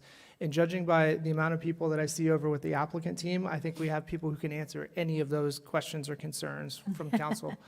So with that, I'm here for any questions, and of course, the whole applicant team's here as well. Thank you. And before we move forward with this, did you want, Scott, just a question, do you want to put item 19 along with that one right next to it, underneath it? No, we can go ahead. Item 19 was actually tied to the Founder's Ridge item, but we can deal with that I'm fine with that at the end of the agenda. Being at the end, okay. Actually, though, this is quasi judicial, I'll go ahead and swear everybody in, and if I could swear you in for both, what is now item 11 and 12, both dealing with Minneola Commercial, both the site plan and the preliminary subdivision plat. If you could please raise your, the whole team, please raise your right hand and swear, do you swear or affirm that any testimony you give this evening is the truth, the whole truth, and nothing but the truth? If so, please say I do. I do. Thank you. I'll bring it back to council. Any questions, concerns? Yes, I do. Eric, my understanding, sorry to make you walk back. My understanding is that there was a pending FDOT meeting to put in for the light that was there. Do we know if that's been scheduled or if that was approved? I'll defer to the applicant team. I believe they were coordinating the FDOT stuff. But I won't go far. Yes, sir. Derek Ramsberg with Kimley Horn, 200 South Orange Avenue. So we have an access permit with FDOT. We've been in review for 8 months or so. We're at the tail end of it now with all the signal warrant analysis, signal design. For that access point on 27, we have to get the signal approved. The project cannot go through without that signal, so we are required, and it will be coming in. So, but for the record, though, you do not have that approval yet? We don't have the approval yet, no. But But for it us has to to be move this approved project for them forward, to move forward. we have to have it. And that was one of the express conditions, one of the 4 P and Z that was, Yes, sir. So the signal design, it just takes a lot more coordination with DOT, so it usually does lag behind the jurisdictional approvals. So we're, yeah. Okay, thank you. Thank you. Anyone else? Council? Move it to audience. Anyone in the audience? Okay, so Just wanted to make sure that we're still with the standards that Minneola has with no of the outside operations of, air machine, things like that, and signage, and make sure that they comply with all that. It could be premature, I just want to put it on the record. thank you. Joyce, did you want to add to that at all?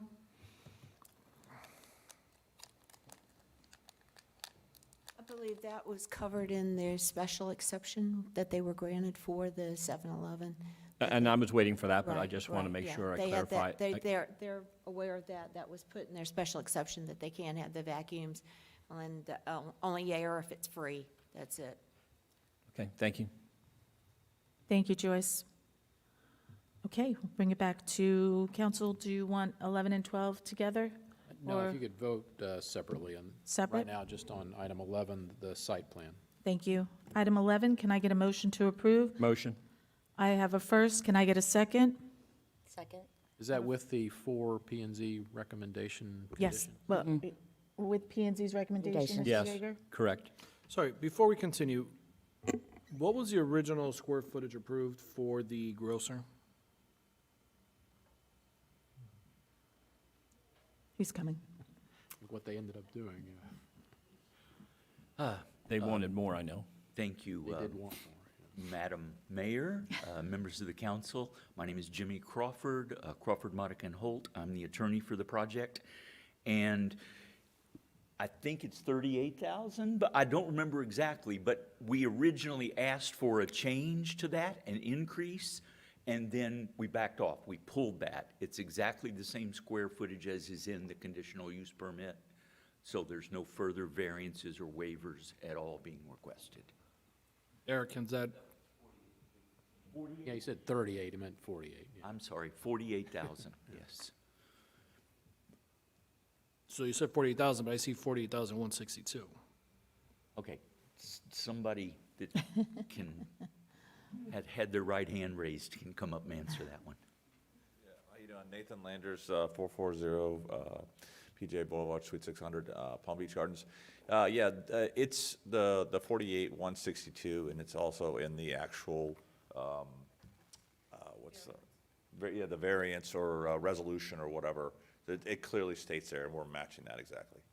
So we just refer to things like 4,800 square foot, and you know. But again, the other one also was, the prototypes change here and there, and they'll change, you know, again, by 50 feet, whatever, but we just made sure that we aligned with that because it was clearly written as that we were approved for this exact square footage. So do you expect this to come back for asking, hey, sorry, use a new protocol in place, now we need No, 50,000? no, we've made sure that it matches, so we, And I believe there were some concerns on the traffic for the gas station. I know that I believe I brought some up, if not a P&Z did for sure, which is a right in, right out.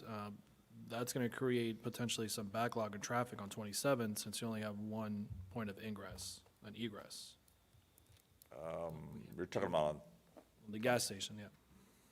well, it has 2 points of access. I mean, you got it up through Vino and through 27 there. Right, but in reality, most people are just going to take that right in into that gas station. They're not going to go through that, you know, they're not going to go through Vino to then shoot down till they get to the gas station. Some will, of course. I think that was brought up, if I'm not mistaken. I mean, yeah, again, FDOT's, you know, heavily reviewing ours, and we're meeting all their codes, but if we want to, we can bring up our traffic engineer, and he can, you know, explain it to you, but obviously, again, we're meeting all those code requirements and distance requirements, and they're fully aware of that use there as well. Now, for the site plan, as I'm sure you know, we've had some contentious gas stations already with the cities, particularly in 561 and Hancock, and we have made yet another 7-Eleven that was approved on Hancock and Citrus Grove to meet the design standards of those on 561 on Hancock. And Denise, keep me honest here, was this brought up for them to keep the same design standards at P&Z for those, or no?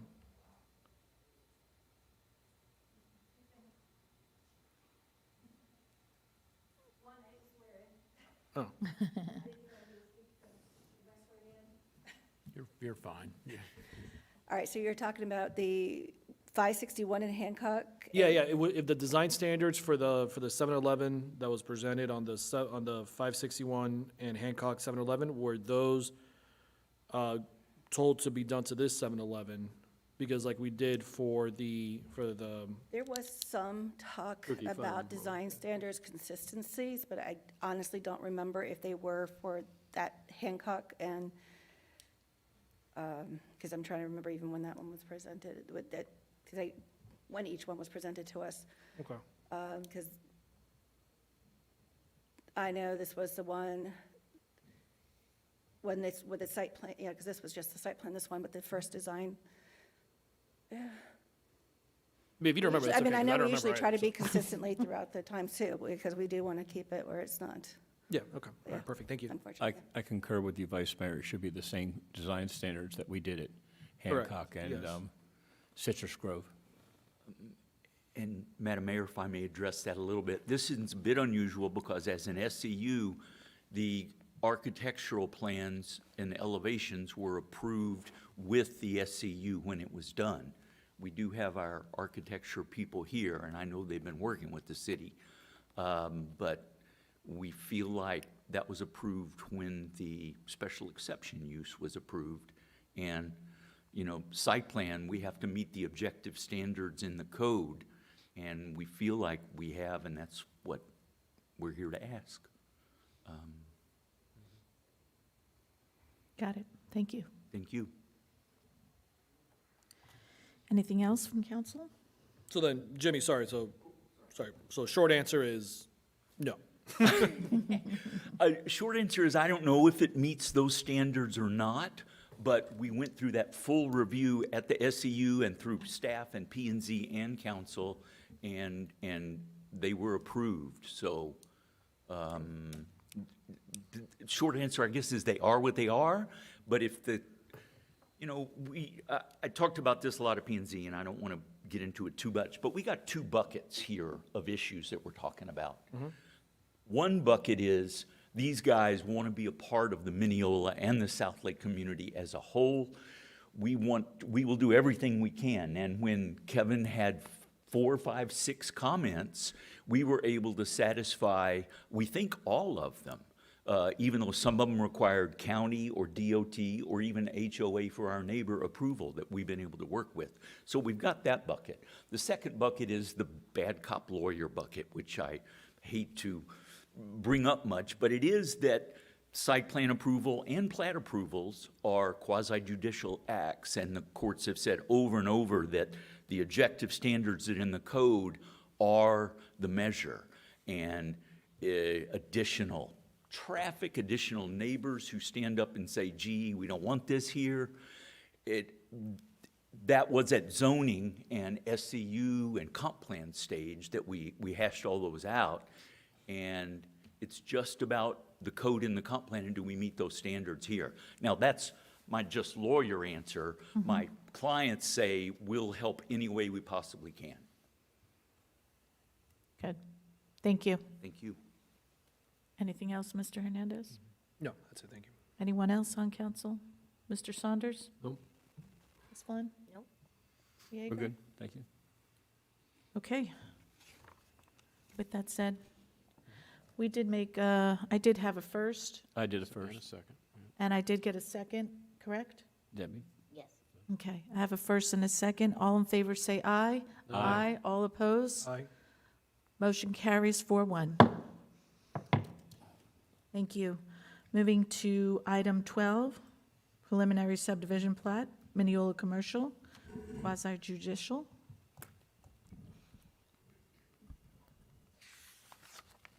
Thank you again. For the record, Eric Rosh with Inspire. This is item number 12. This is a companion application to the one that you just took action on. This is the Minneola Commercial Preliminary Subdivision Plat. So I'll run through the location, the request, and then I'll finally wrap up with a recommendation. Same site that we were just speaking about, 21.6 acres, Zone B1, south of Vino and west of US 27. This is the preliminary subdivision plat to set up the structure of the tracts and lots within the subdivision. So they're proposing 9 commercial parcels. They've got 2 stormwater pond tracts, a private right-of-way. They've got landscape buffer tracts, utility maintenance tracts, and an open space tract. They've got a utility easement on the frontage of US 27. And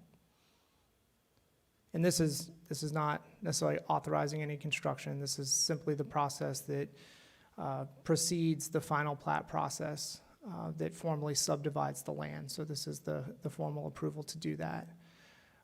This is the ownership and maintenance proposed within the project. There's a POA that's going to be formed to maintain all the private infrastructure. The city's requested a utility easement adjacent to 27, so it'll be for public utility lines. And then the individual out parcel owners, you can see on the table, are responsible for maintaining their own properties. We received sign off from all city reviewers and Lake County. Staff recommendations for approval, and P&Z also recommended approval. Here for any questions. Thank you. Thank you. Thank you. Questions or concerns from council? Audience? Anyone? Okay. Can I get a motion to approve item 12?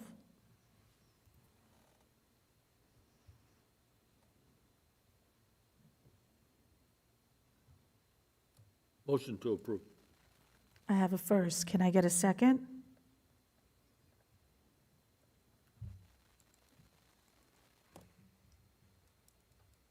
Second.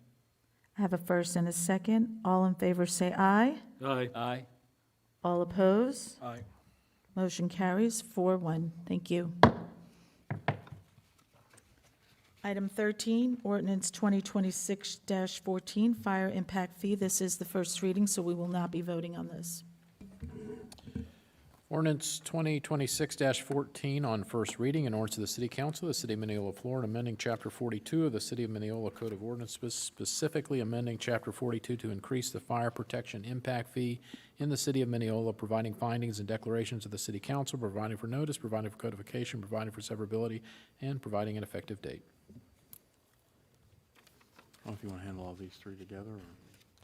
If you'd like, we can address, Speed it up. and we're not voting on either tonight, but items 13, 14, and 15 are all impact fee related. So if you like, I can read the next two at the same time. We can Yes, discuss them please. together. Thank you. Ordinance 2026-15 on first reading, an ordinance of the City Council of the City of Minneola, Florida, amending Chapter 42 of the City of Minneola Code of Ordinances, specifically amending Chapter 42 to increase the police public safety facilities impact fee in the City of Minneola, providing for findings and declarations of the City Council, providing for notice, providing for codification, providing for severability, providing effective date. And ordinance 2026-16 on first reading, an ordinance of the City Council of the City of Minneola, Florida, amending Chapter 43 of the City of Minneola Code of Ordinances, specifically amending Chapter 42 to increase the Parks and Recreation impact fee in the City of Minneola, providing findings and declarations of the City Council, providing for notice, providing for codification, providing for severability, providing an effective date. Thank you. Bring it back to the board. Any questions or concerns? No? Nope. Bring it to bring it to the audience.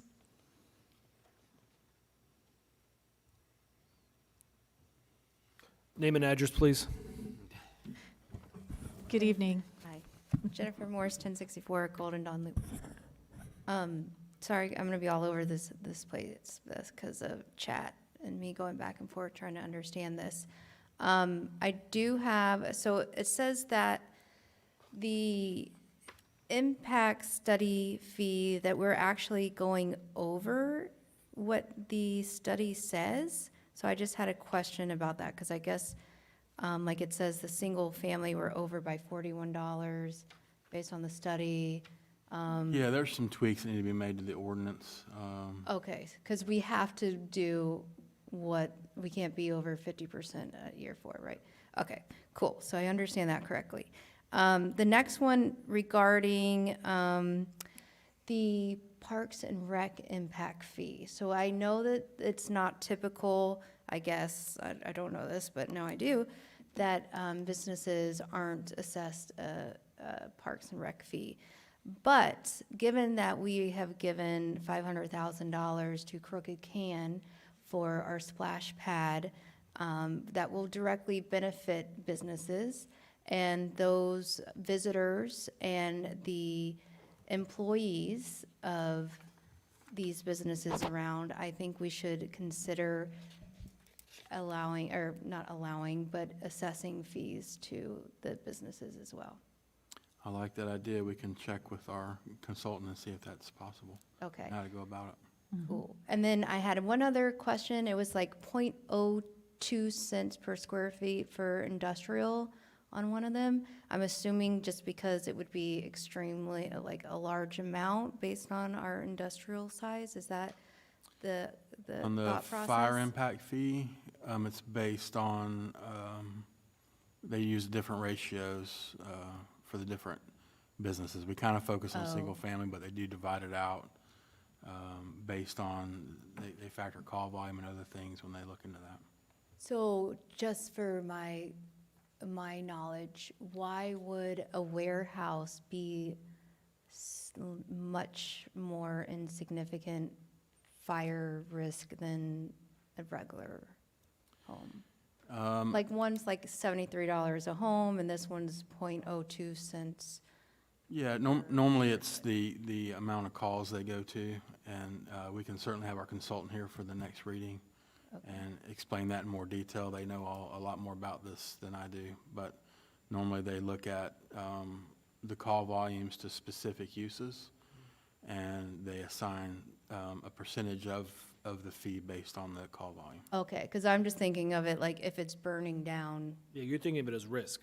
yeah, like how much would that cost us kind of thing? What resources and stuff? Yeah, I mean, I think it all depends on what metric you use to make that decision, right? So if you look at calls, obviously, if you have, You're not going to have any calls to. yeah, Unless 100,000 in the middle of the night, maybe for. for a break-in. warehouse, right, for Yeah. a dumpster fire or whatnot, compared to like a neighborhood where you're gonna have fire, and I believe, correct me if I'm wrong, I think this also includes medical calls that the fire department does, correct? No, it'd be for fire alone. Just straight fire? Not EMS. I thought it was also in case the fire department has to do a home check, no? Okay, never mind. Okay, cool. That's all. Thank you. Well, actually, to give you an example, I had a carbon monoxide leak in my house and the fire department came.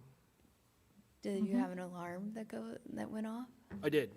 Okay. It was a Corvette it was a long story, I could explain, Oh, but.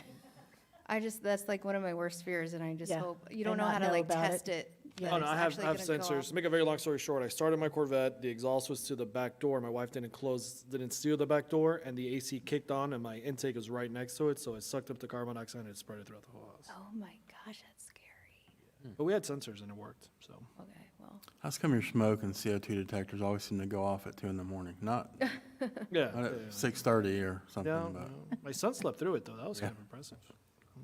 never fails. Thank you, Jennifer. Anyone else? Okay.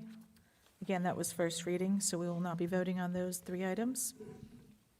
Item 16, Resolution 2026-09, Preliminary Fire Protection Assessment.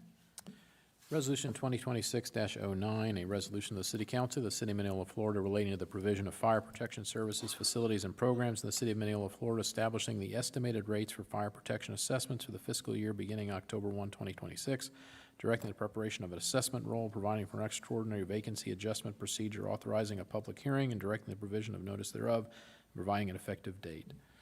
We talked about this at the last meeting. This is the standard annual preliminary assessment, and we're proposing no increase in the rate this year. Questions or comments from council? Joe? I'm good with it. Everyone's good?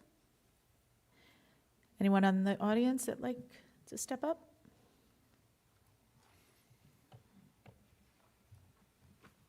Cheryl Pavlaka, 1808 Cary Street. I just want to clarify what Scott just said. He said no increase in the rate for next year. I know we'll go more into this in September, but I thought when I read it, maybe I misread it, it said it was increasing to $59 October 1st for a house. I didn't have a chance to check my tax records to see what it was last year. But it did say increasing. Oh, it did? It's been 59. It Okay, remains okay. 59. It shouldn't say increasing. I thought it said increase, but I read it pretty quick, so. That was just for your house, though. Oh, okay. And my carbon monoxide didn't go off. Oh, Cheryl, our intention. Double it on Eric.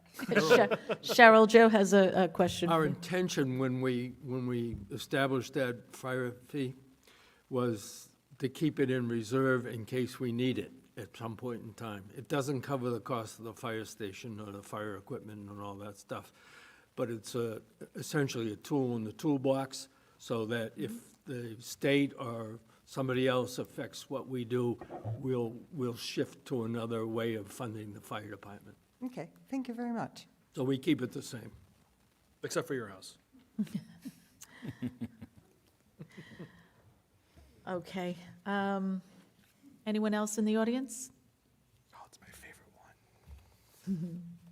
Okay, moving right along. Item If you can 17. get a motion to approve the. Oh, my apologies. You've got to be quiet when I'm I'll trying to do motion to this. approve the fire assessment fee. I have a first. Can I get a second? I'll second. I have a first and a second. All in favor, say aye. Aye. All opposed? Motion carries 5-0. Thank you. Okay, item 17, ordinance 26-17, data centers moratorium, and this is first reading. We will again not be voting on this. Yes, ordinance 2026-17 on first reading, in order to the City Council of the City of Minneola, Florida, imposing a temporary moratorium for 12 months on the submittal, processing, and issuance of any local business tax receipts, development orders, development permits, utility capacity approvals, or other city approvals having the effect of permitting or allowing the construction, establishment, expansion, or operation of data centers, data center facilities, large-scale data centers, or large load customer facilities as further defined herein. The temporary moratorium shall apply to all real property located within the corporate limits of the City of Minneola, providing for legislative findings, providing for definitions, providing for severability, providing for appeal of conflicting ordinances, providing for an effective date. We had talked about this previously. This is what I typically will call a legal timeout, that is saying that we don't have anything in our code that addresses data centers specifically, and or frankly large load customers. So this is a pause on any approvals of data centers while frankly staff investigates and puts together appropriate ordinances. We certainly can continue to talk to folks. It doesn't prohibit that during this process, but it just gives us a little cover so that we're not, so that we're ready, frankly, when data centers come along. It is not a pro-data centers, anti-data centers, it's not taking a stance, it's just saying, time out, let's get our regs in order and then go from there. Frankly, many local governments in Florida are passing this. In fact, a lot of this language came from similar ordinances that were adopted elsewhere. So this is just first reading this evening. We'll have second reading at our next meeting on the 21st. Perfect. Questions or concerns from council? No? So, Joe? oh, yes. I know. Coming here. No, it's not a lot. So everybody knows I am in technology. I've been working technology in data centers, designing data centers for the last 20 years. Now I design data centers for ships that a lot of you have been on, without naming the name of my company. Data centers have gotten a really bad rap, and for the record, I am in agreement with this moratorium. Thank you for next week. But show of hands, how many people in this room have been in a data center? Oh, wow, all right, I was expecting that. Oh, we have another one. All right, cool. Now, these data centers you guys were in, were these the massive Google ones or the smaller ones? Medium size. Right, so. Cooling in the flooring? Correct. So I say that to say that there are different levels of data centers, for us to say a blanket one. Again, I'm all in agreement for this moratorium. I think we should. But just for the public, for the record, when you hear data centers, a lot of you are probably thinking what the media portrays, which is those giant 800,000, 900,000 square feet facilities that are going to drain all of our water and our resources, which I agree, those we do not need in Minneola. But I think as our due diligence will show over the course of the next year, there are certain size data centers that from a resource perspective, they do not take more than just a standard commercial entity would, because of the way that they're laid out, because of the customer base, and because of the cooling requirements. Technology nowadays, they do not require computer equipment to be in the 50s or 40s. Now, we have all of my data centers operate at 76 degrees Fahrenheit 24/7, which is higher actually in temperature than what you see like in a Target, Walmart, et cetera. All that to say that when you see data centers on the agenda, you don't just take what you see in the media, as face value as to what a data center is. I guarantee you, as you drive down 95, 75 Turnpike, a lot of those industry buildings that you do see do house data centers, because that's exactly why they do that. They do it not just because they're trying to hide from the public, but just from a security perspective. They don't want people knowing that they're data centers, because that's where global terrorism or domestic terrorism can occur, because they're holding companies' information hostage. So I'm always available to talk about data centers. Again, this is what I do for a living. I'd be more than happy to answer anybody's questions on this. But yeah, I just want to give you my advice. Thank you.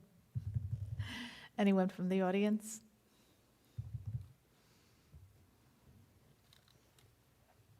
Cheryl Pavlaka, 1808 Cary Street. I agree with Eric to a certain extent. I used to work for a privately held global manufacturer internationally. They've grown even more now with all the AI stuff. It's called Panduit, you may know them. But we had a lot of construction of components and such, and their data center was definitely, as Eric said, you had to have certain requirements. My concern with something right now is there's too much out there that we don't know, and I agree with what Scott said. I think this is a good idea to take a pause and invoke the information that we can get from people like Eric, and maybe even citizens. I'd be willing to provide input from my knowledge on data centers, and make sure we know what the county is doing, et cetera. It seems like the state dropped it down to the county, and the counties all said, okay, cities, you're on your own, which I don't know if that's right or not, but it gives us the flexibility, unlike what they did with some other things. So I applaud what you guys are doing, and I look forward to seeing how we move forward in the future, because it can be good and clean, and depends on what type of data center you have. One comment that you mentioned, though, we may want to consider, too, the terrorism aspect when they find out where that data center is. So thank you very much. Thank you. Panduit is a great company. Use them all the time.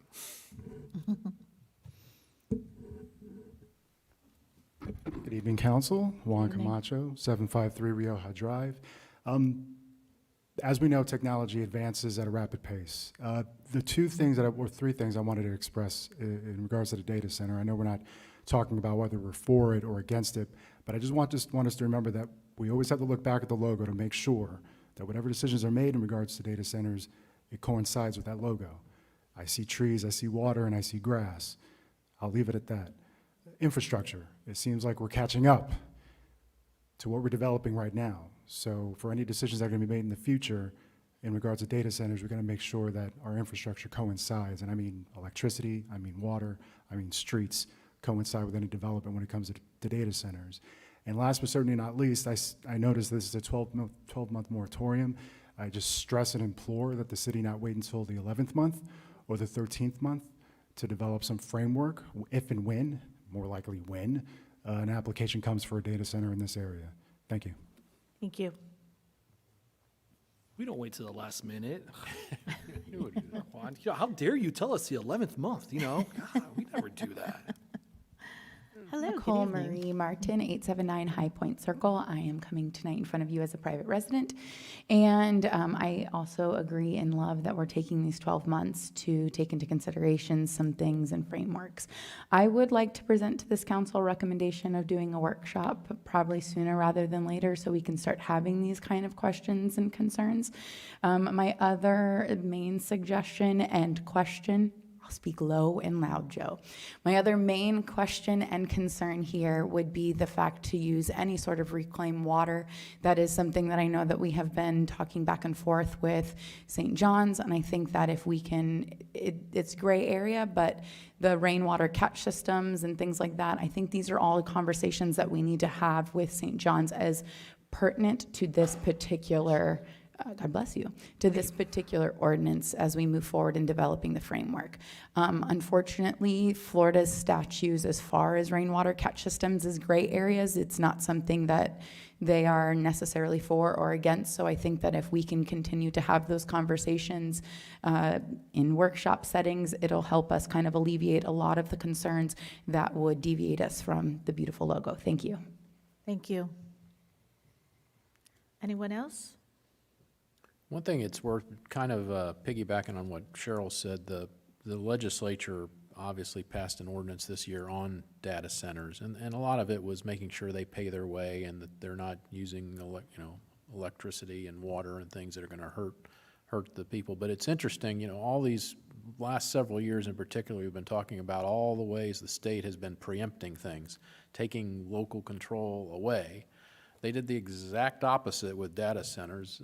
They actually confirmed that all decisions on data centers will be local decisions, which is what's causing all these moratoriums and things. Most people speculate that that's because it was a hot potato item that they didn't want to deal with, so they said, well, let's just leave it on the local level and let them deal with the data centers. But it is definitely our call, so and I do appreciate that let's not wait 12 months. I'm actually attending the Florida Municipal Attorneys Association conference, and literally the very first item on the agenda is data centers and how do you regulate them, all that. So we'll be hearing a lot on them. So, Is it possible we could have a specific impact fee geared towards data centers? they certainly can, probably not a specific impact fee, but a category was certainly a legitimate thing for, and not just data centers, but other large load users like that. Yes, they could possibly, and that would be something we'd have to talk to our consultant, but that's a very good thought. Yeah. Or maybe an application fee. Yes. I know you hate A impact novel fees. idea, yeah. An application fee probably be appropriate. Yeah. So it's one thing that, well, not a lot of people may know, but there are different tiers to data centers, and one reason why Central Florida would be considered, in my opinion, a very suitable place for data centers, which I'm glad we are putting this in place, or we are going to be voting in it. Level 5 data centers, those require 2 different power grids coming into the building. So if you look at the state of Florida power lines, you have 3 main power companies that do have power lines all up and down, which is FPNL, Duke, and Seco has some as well. So having those type of data centers, that's where you are going to get the draw of the large power, large resource hogs. So it's good that we are putting those in place. Again, I've been in many, many data centers designs, many of them. So, Joyce, by all means, use my knowledge in order to try to put a framework around this. My data center's now afloat in the ocean, but yeah. There are two companies that are coming along with portable, call it portable, but it's a small nuclear reactor that stands on its own. It can power a reasonable data center, and you can stack them together, 3, 4, 5, 6 of them in a row. And they're not like a nuclear power plant. They operate very safely. Perfect. Thank you. Thank you, everyone. Moving to item 18, ordinance 2026-12, charter amendments, term limits. This is second reading, so we'll be voting on this evening. Yes, ordinance 2026-12, an ordinance of the City Council of the City of Minneola, Florida, proposing amendment to section 4.2 of the city charter relating to city council term limits, providing requisite ballot language for submittal to electors, providing for inclusion in the charter, providing for servability, providing for conflict, and providing for an effective date. Since first reading, it was specifically requested that, as you know, one of the things that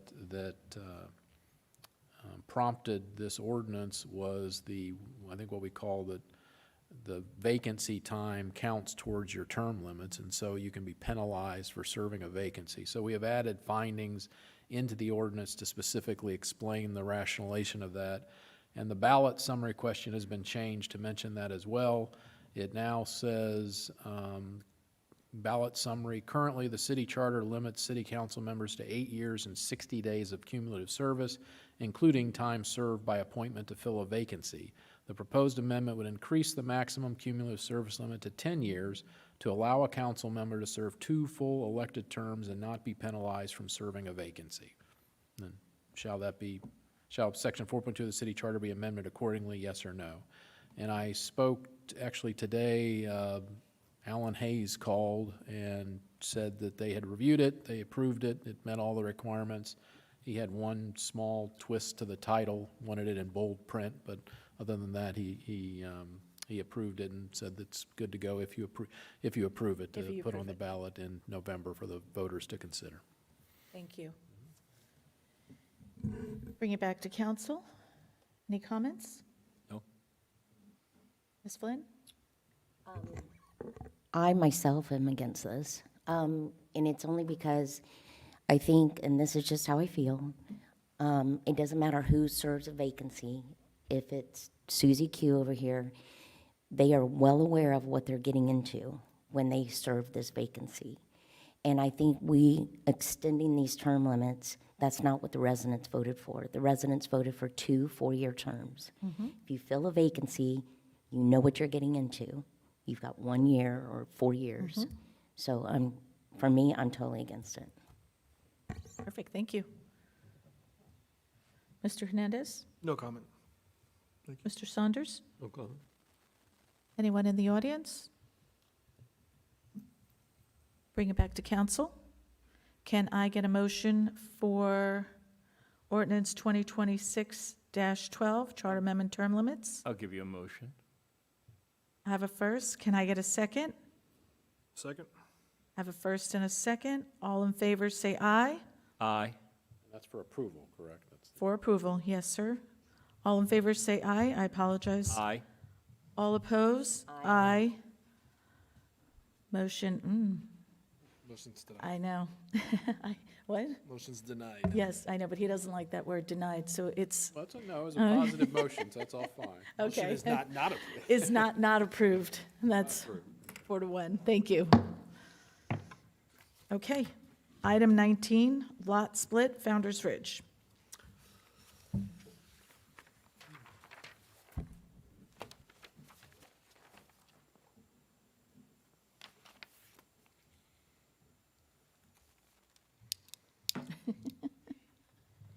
Sorry about that. It's all right. Again, for the record, Eric Ross with Inspire Placemaking. This is the final item of the evening, I believe, item number 19. This is the Founder's Ridge lot split. I'll run through the location, some of the prior approval history. I'll outline the request, and then I'll wrap up with a recommendation, including a summary of what P&Z recommended last night. So this one's west of North Hancock Road and north of Citrus Grove Road. The portion that's proposed to be split is just over 25 acres at 25.3 acres. You can see it outlined here on the screen. This is a relatively old aerial. Immediately to the east is the Camp Lake Industrial Park, which is under construction. And then to the south is the Citrus Ridge project that was recently approved on Citrus Grove Road. This is part of the Citrus Grove, AKA Founders Ridge PUD. It's kind of the eastern portion there that you see on the screen. It's designated as a special district, which is approved for 311,303 square feet of office park or commerce park uses. And I'll note that that's really kind of a transition area between the Camp Lake Industrial Commerce Center, which you see which would be on the east of this, down to the more residential portions of the Citrus Grove PUD. That's why that was designed that way. So this is the request to split the 25.3 acres from the 189.7 acre subject property. The new lot is ultimately going to be brought forward with a Commerce Park site plan, and that site plan while it hasn't been submitted, we have had some pre-apps with the applicant, and it'll be required to go through the full staff review process. It'll go to P&Z, and then it'll come back here for final approval. So this lot split itself doesn't authorize any development. It just allows them to split the lot for ownership purposes. And then all of the forthcoming development approvals will go through this city standard process and end up back in front of you. So there's no outstanding comments from staff, meets the requirements in code, staff recommendations for approval, and P&Z also recommended approval last night. So if you have any questions, I'm here. Yeah, just one quick, just to clarify, just because of this lot split, they still have to confine within the PUD that they're currently in, correct? That's correct. All of the PUD requirements are still applicable, and we're going to be enforcing all of those on the forthcoming site plan. So that'll all be baked in by the time it comes back to you. All right, great. Thank you. Thank you. Bring it back to council. Questions or concerns? I'm good. Mr. Yeager, you good? I'm good. Anyone else? Good. Good? Audience? Anyone?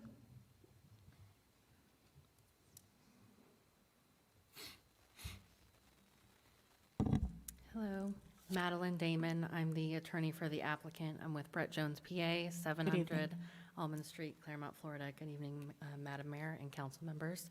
It doesn't appear that there were any questions, but I am available if any questions do arise. And we're grateful to work with staff and the recommendation of approval. But again, I'm available if you have any questions. Perfect, thank you. Anyone else?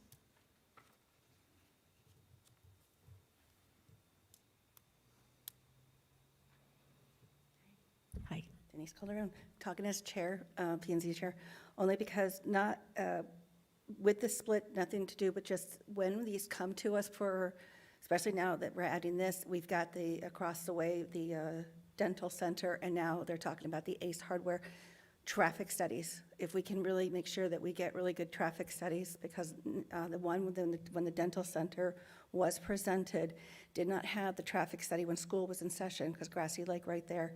So if we can make sure that we get really good traffic studies when this comes to us, and when it, especially, so I figured And that current would be a ones good- too.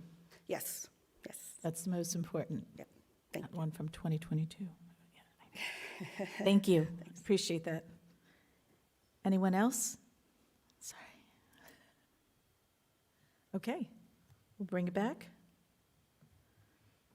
And can I get a motion for item 19, lot split Founder's Ridge? So moved.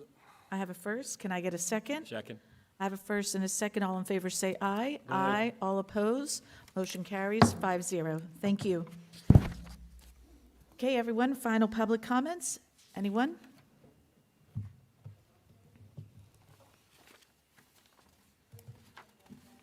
I'm sorry? Oh, gosh, yes, thank you. Unbelievable. Indeed. Such a popular thing. My apologies. Have a great evening, sir. Thank you. Thanks, Eric. All right.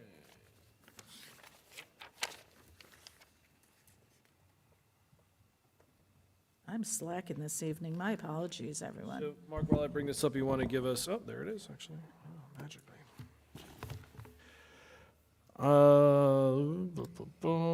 So the first one on the list is we can close that one, closed. Oh, this is a big one. This is the Grassy Lake Road striping, widening, and stop signs. I know that there were some issues with the county, but I think those were resolved. I have been getting a lot of questions from residents as far as when this is expected to be completed and if it will be done before the start of the school year. Yes, it will likely not be done before the start of the school year. They'll follow the similar traffic plan that they had prior to school year. Let me get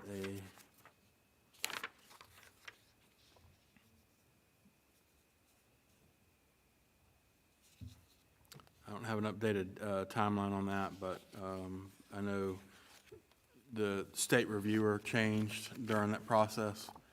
And they wanted different information than the previous reviewer. Also, there was a right-of-way or easement issue over on Grassy Lake roadside, and there were some delays in getting the county to approve funding the gap. So all that's been handled. The new reviewer now has asked for, because our staff are going to review it, you know, an example of the previous reviewer versus now, the current FDOT reviewer wanted all of our staff's resumes for the ones that are going to be supervising the project. So we have, you know, 2 people with engineering degrees, project management degree. We send all that over to them today. I'll get an updated timeline and email it out to everybody. Yeah, that'll be good, because I mean, this was originally presented 25. The original tentative completion date was summer 26. Obviously, that's come and gone. So let's try to get some more realistic timelines on that project. Okay. What about is that the same with Education Avenue, the lane widenings? I think we submitted those together, correct? That's all together, yes. Yeah, okay. Next is second fire station in the hills. Yeah, they're continuing design. They just believe design's going to be done fairly soon. We met most recently on the parking lot that's going to be serving Teardrop Lake. There's going to be potentially a substantial retaining wall that has to be built behind that parking lot. And so we have talked with the owners of Minneola Ridge to see what we could work out together to try to make that where it's not such a big wall. And they're agreeable to being part of the solution. So we'll be meeting with them in person to go over hardcore solutions soon, but we have kind of floated the idea to them, and they seemed receptive to it. But right now, the design is nearly complete. Has Joe been involved in those discussions and meetings? We had him look at the renderings and everything, but as far as actual site work, and, you know, I think y'all have approved the site plan where the building's going. But as far as the parking lot, that's something that just came up. We haven't bothered him with all those site level details. Can you, I'm assuming, Joe, you want to be involved in those discussions? Don't need to be. You don't need to? Okay, then, never mind. We don't mind, but I was like, can we bother him? But he doesn't want to be bothered. He doesn't. Okay. That's we know his position on retaining walls, so we're. Yeah. That's why I asked him. Yeah. He loves them, by the way. Loves them. Yeah. Okay. That's closed. It's closed. Wastewater treatment plant, again, I've had some residents ask me, when do they expect, or when can we expect to have the septic to sewer program reestablished for the parts of Minneola on 27th? I've expressed to that until we get the wastewater plant up and running, then we won't have the capacity in order to run it. Now, is that a correct statement, that we won't have the capacity, or it's not up, what would be the right wording besides capacity, unless it is a capacity issue? So I got a phone call about that today as well, from a resident, very, very nice lady, understanding. We are being required, you know, by the state to expand the plant because of the volume that's there now.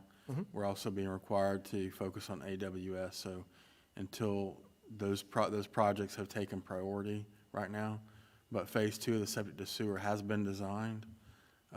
We're still, you know, working on saving the money and obtaining, you know, options for other additional funding when we get ready, but until that wastewater plant's expanded, we're not gonna start construction. We have thought about trying to put the mains in, but not connect the laterals yet. Right.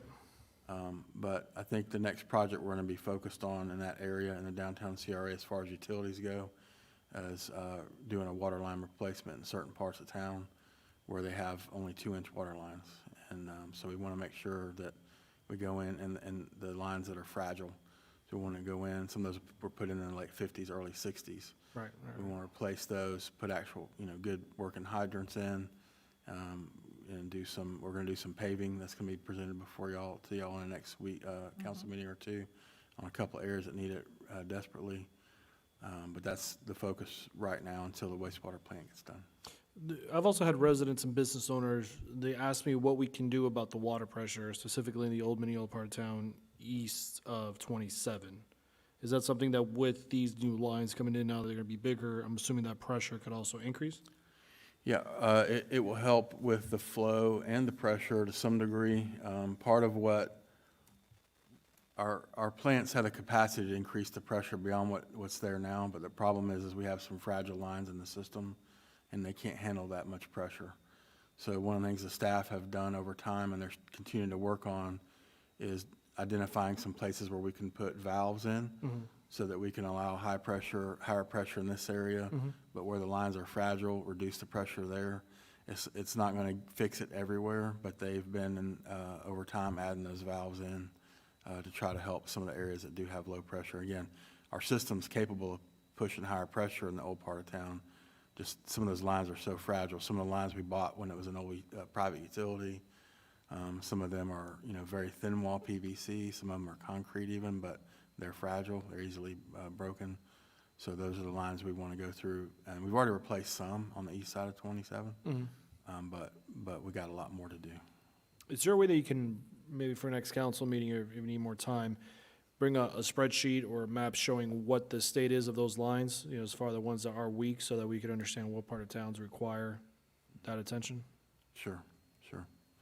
And the areas we're focused on the most are the areas that are not just the weak lines, but small diameter.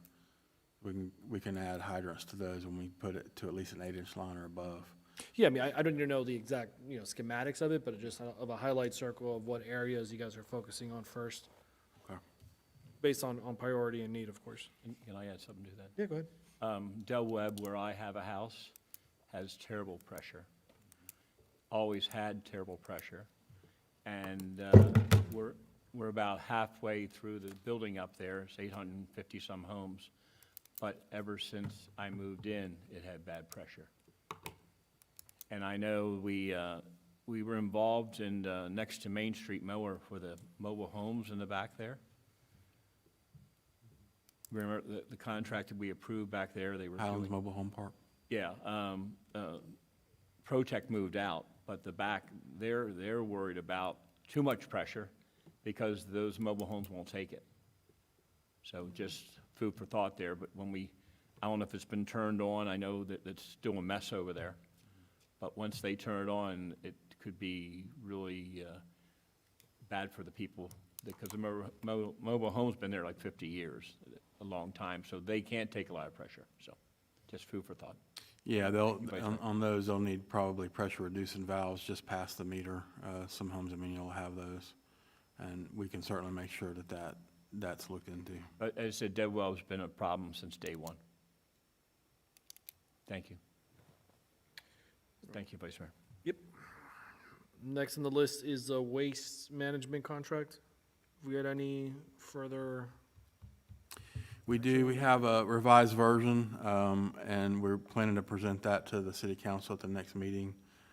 There's still we've added some language beyond what, GFL and I and Councilwoman have talked about. So we're gonna need to flesh out some of those things that we thought should be in there included. But it'll be presented at the next council meeting. So I'm a bit confused. Did we decide as a governing body to go with GFL? I thought we were gonna discuss whether we wanted to get additional quotes. Well, I think we had to decide if we wanted to. Look at the contract. To look at the First. contracts, and then if we didn't go with the contract, then it goes to open bid, and then we Correct. get other ones, so. But we're still waiting for the contract. We're still waiting for the We'll send it out to y'all before the meeting. We'll send it out to y'all to give you plenty of time to read through it. It's lengthy. But this is the renewal contract, not the open market contract. Yes, that's Right. correct. And when does the contract currently expire? April of '27.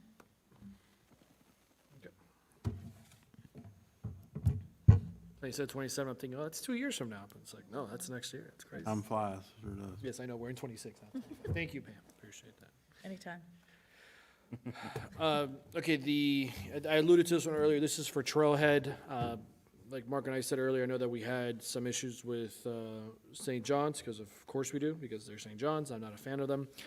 So I don't think there's anything pending on, or there's no new news on that. I did ask Mark if that's going to affect the timelines, and him and I actually spoke to SCG. Mark, I got an email from them saying that it will not affect the overall timeline, so that's good. I know they're gonna be shifting some stuff, but let's just make sure we don't have any more slippage within our control. Of course, St. John's is St. John's and nobody likes them. I said that on record, but let's just make sure there's nothing from us. So I'd like to piggyback off of that. Regarding Trailhead Park, I did get some calls regarding the dog park being closed.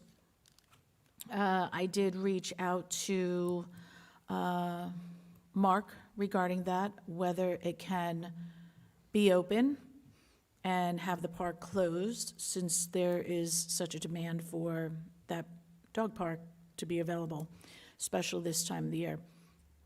With that said, Mark did his due diligence, and it has come to my attention that it's probably best to keep it closed, because if we do later on need to close it up again, we don't want to have that confusion with residents or whomever else would like to come and visit that dog park, as well as intruding on the neighbors, the current neighbors there with the parking. So we have decided to keep it closed, and if I get any further calls or any further requests, I will reach back out to you. But that is one of the things that I definitely wanted to mention about Trailhead and that park being closed. Thank you. Thank you. Next item was the second workshop for the 30-acre parcel in the hills, which is already scheduled for July 28th, I believe. Let me see. July 28th, Yep. 6:30 workshop. Yep, perfect. Next item was the septic to sewer, which we spoke about already. And that's closed, that's closed. The pier. The pier, the contractor indicated that the state permitting should be received soon. It's quicker than we expected. And as soon as they get that, there's going to be followed up with engineering. Perfect, thank you. And that is it. I have the speed humps. I just wanted to let everyone know that Mark and myself, as well as the surrounding residents in the area that was requested for speed humps, will be meeting this Thursday. So if you want to add that to your project list. Yeah, I'll add it. Thank you. You're welcome. Thanks. Okay. Anything from the audience regarding your projects? Project update? Okay. I'm sorry? Oh, absolutely. Yeah. And actually, I'm just going to go to public, yeah. I'll open it up to final public comments. Oh, Jennifer, oh, what a surprise. Oh. Shocker. Good evening. Good evening. Jennifer Morse, 1064 Golden Dawn Loop. Thank you. Thank you for the alligator quick response. It was quite a sight to see all that Florida man stuff go on. But I'm glad everyone came and showed up and wrangled the alligator. So thanks for everyone that came quickly. The road widening project. I'm going to be a little bit more stern about this because there needs to be a plan in place for when these kids are walking to school and driving to school August, whenever school starts. I don't even know when it starts. August, what is it? August 10th. Oh, that's sooner than I thought it was. I homeschool, so I have no idea. But August 10th, so we have 1 month, 4 weeks. It's not going to happen. So are we going to start the project literally right when school is starting? Are we going to let them continue their normal way of their driving and walking? And then we're going to switch it up in 2 weeks when they first start, or, it's 2 weeks into school? Are we going to have a plan in place that they're going to implement this new traffic, whatever, and I'm worried about the walkers going to each one of those schools. Are we doing it both at the same time? What is the timeline of when this project from start to end is actually going to take place? I'm sure we know that. Is it a month? Is it 3 months? Is it 6 months? So I would really like it if we could press on what that's going to look like for the kids and the moms that are going to be going out of their minds August 10th, because it's always an issue, and now it's going to be even a bigger issue with this stuff. Yeah, I agree with Jennifer on this, Mark. We've been discussing this since 2025, or even earlier, so let's put a priority, let's get some timelines, that way we can let the general public know what exactly is going on. But we need hard, solid, committed dates is what we really need. Yes. Lots of plans. Thank you. The lights on the education on Ardmore side, I assume you guys are gonna replace the lovely Bahia grass or whatever is there, because it's a lot of mud, right? Okay. Yeah, okay. And then, that one. Last one, because I just want to put it out there. I don't know if anyone has any communication with Ace Hardware, but I will bring this up when they come to city council, but I wanted to put it out there now that I will be requesting a masonry wall so they can, because backing up to those 3 lots, that they will only have a 20-foot buffer. The mulch, the loading, all of that stuff, I think it requires a wall of more sound body than just a fence to mitigate rodents and noise and stuff like that. Thank you. Thank you. Bye. She curtsies.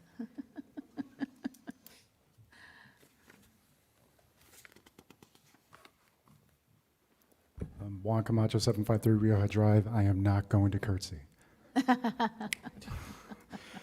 No, seriously. So this question is not going to be the first time it's been raised, and it's going to be raised in the future, I'm sure. I want you all to get this right, the question of residency.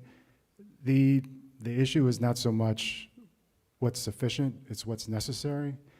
You could demonstrate by homestead exemption what a residence could be, just like I could demonstrate by my driver's license what my residence can be, just like I could demonstrate what my residency is based on my filing a declaration of domicile with the clerk of courts. That's what could demonstrate residency. What's necessary is 2 different elements. 1 is physical presence, and 2, a permanent intent to abide. Those 2 elements have to match and converge on whatever property that you're going to be questioning whether or not that's a residency. So going to Councilman Saunders' example, was I lived in a U.S. Army family, so we lived in Europe. We were physically there, but we had a permanent intent to not abide there. We wanted to have permanent intent to abide within the United States of America. Whatever that state was going to be, we were going to have to figure that out. But we were physically in one place, but our permanent intent was in another. Going to Councilwoman Flynn's example as far as the homestead exemption, again, goes back to sufficiency versus necessity. And physical presence is one part of the equation. The other part is permanent intent to abide. So when the question comes up again, get it right. You have the 2 elements. Godspeed. Thank you. Thank you.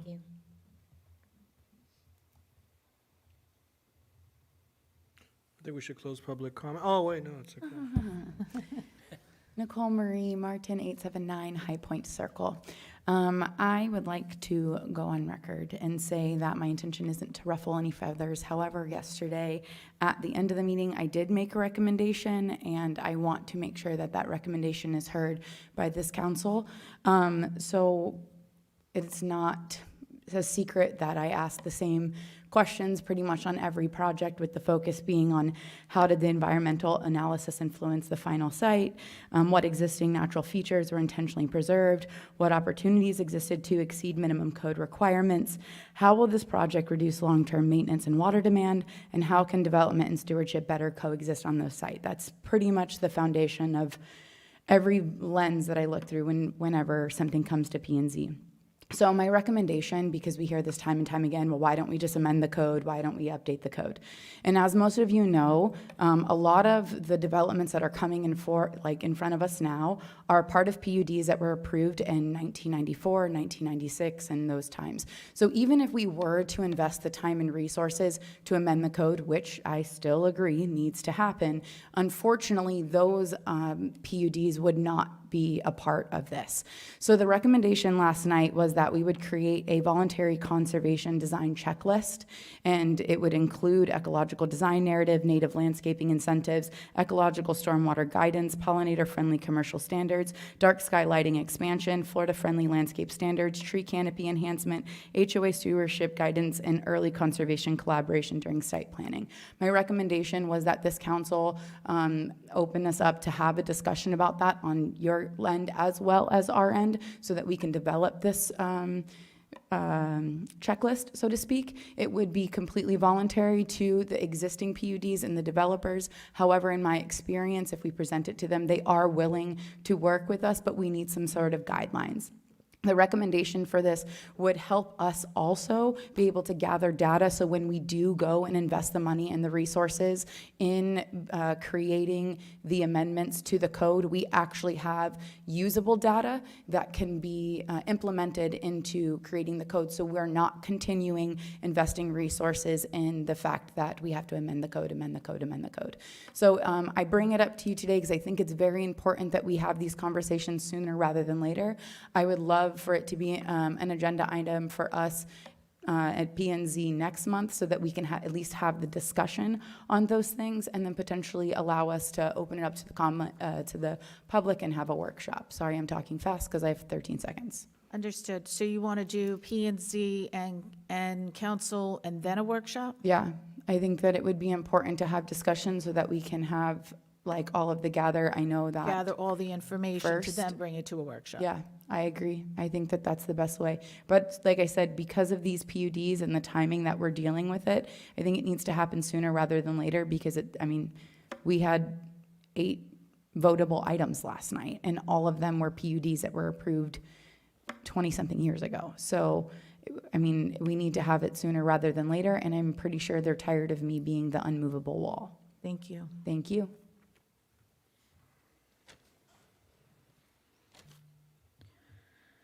Okay. Anyone else? Final public comment? With that said, reports, Mark Johnson?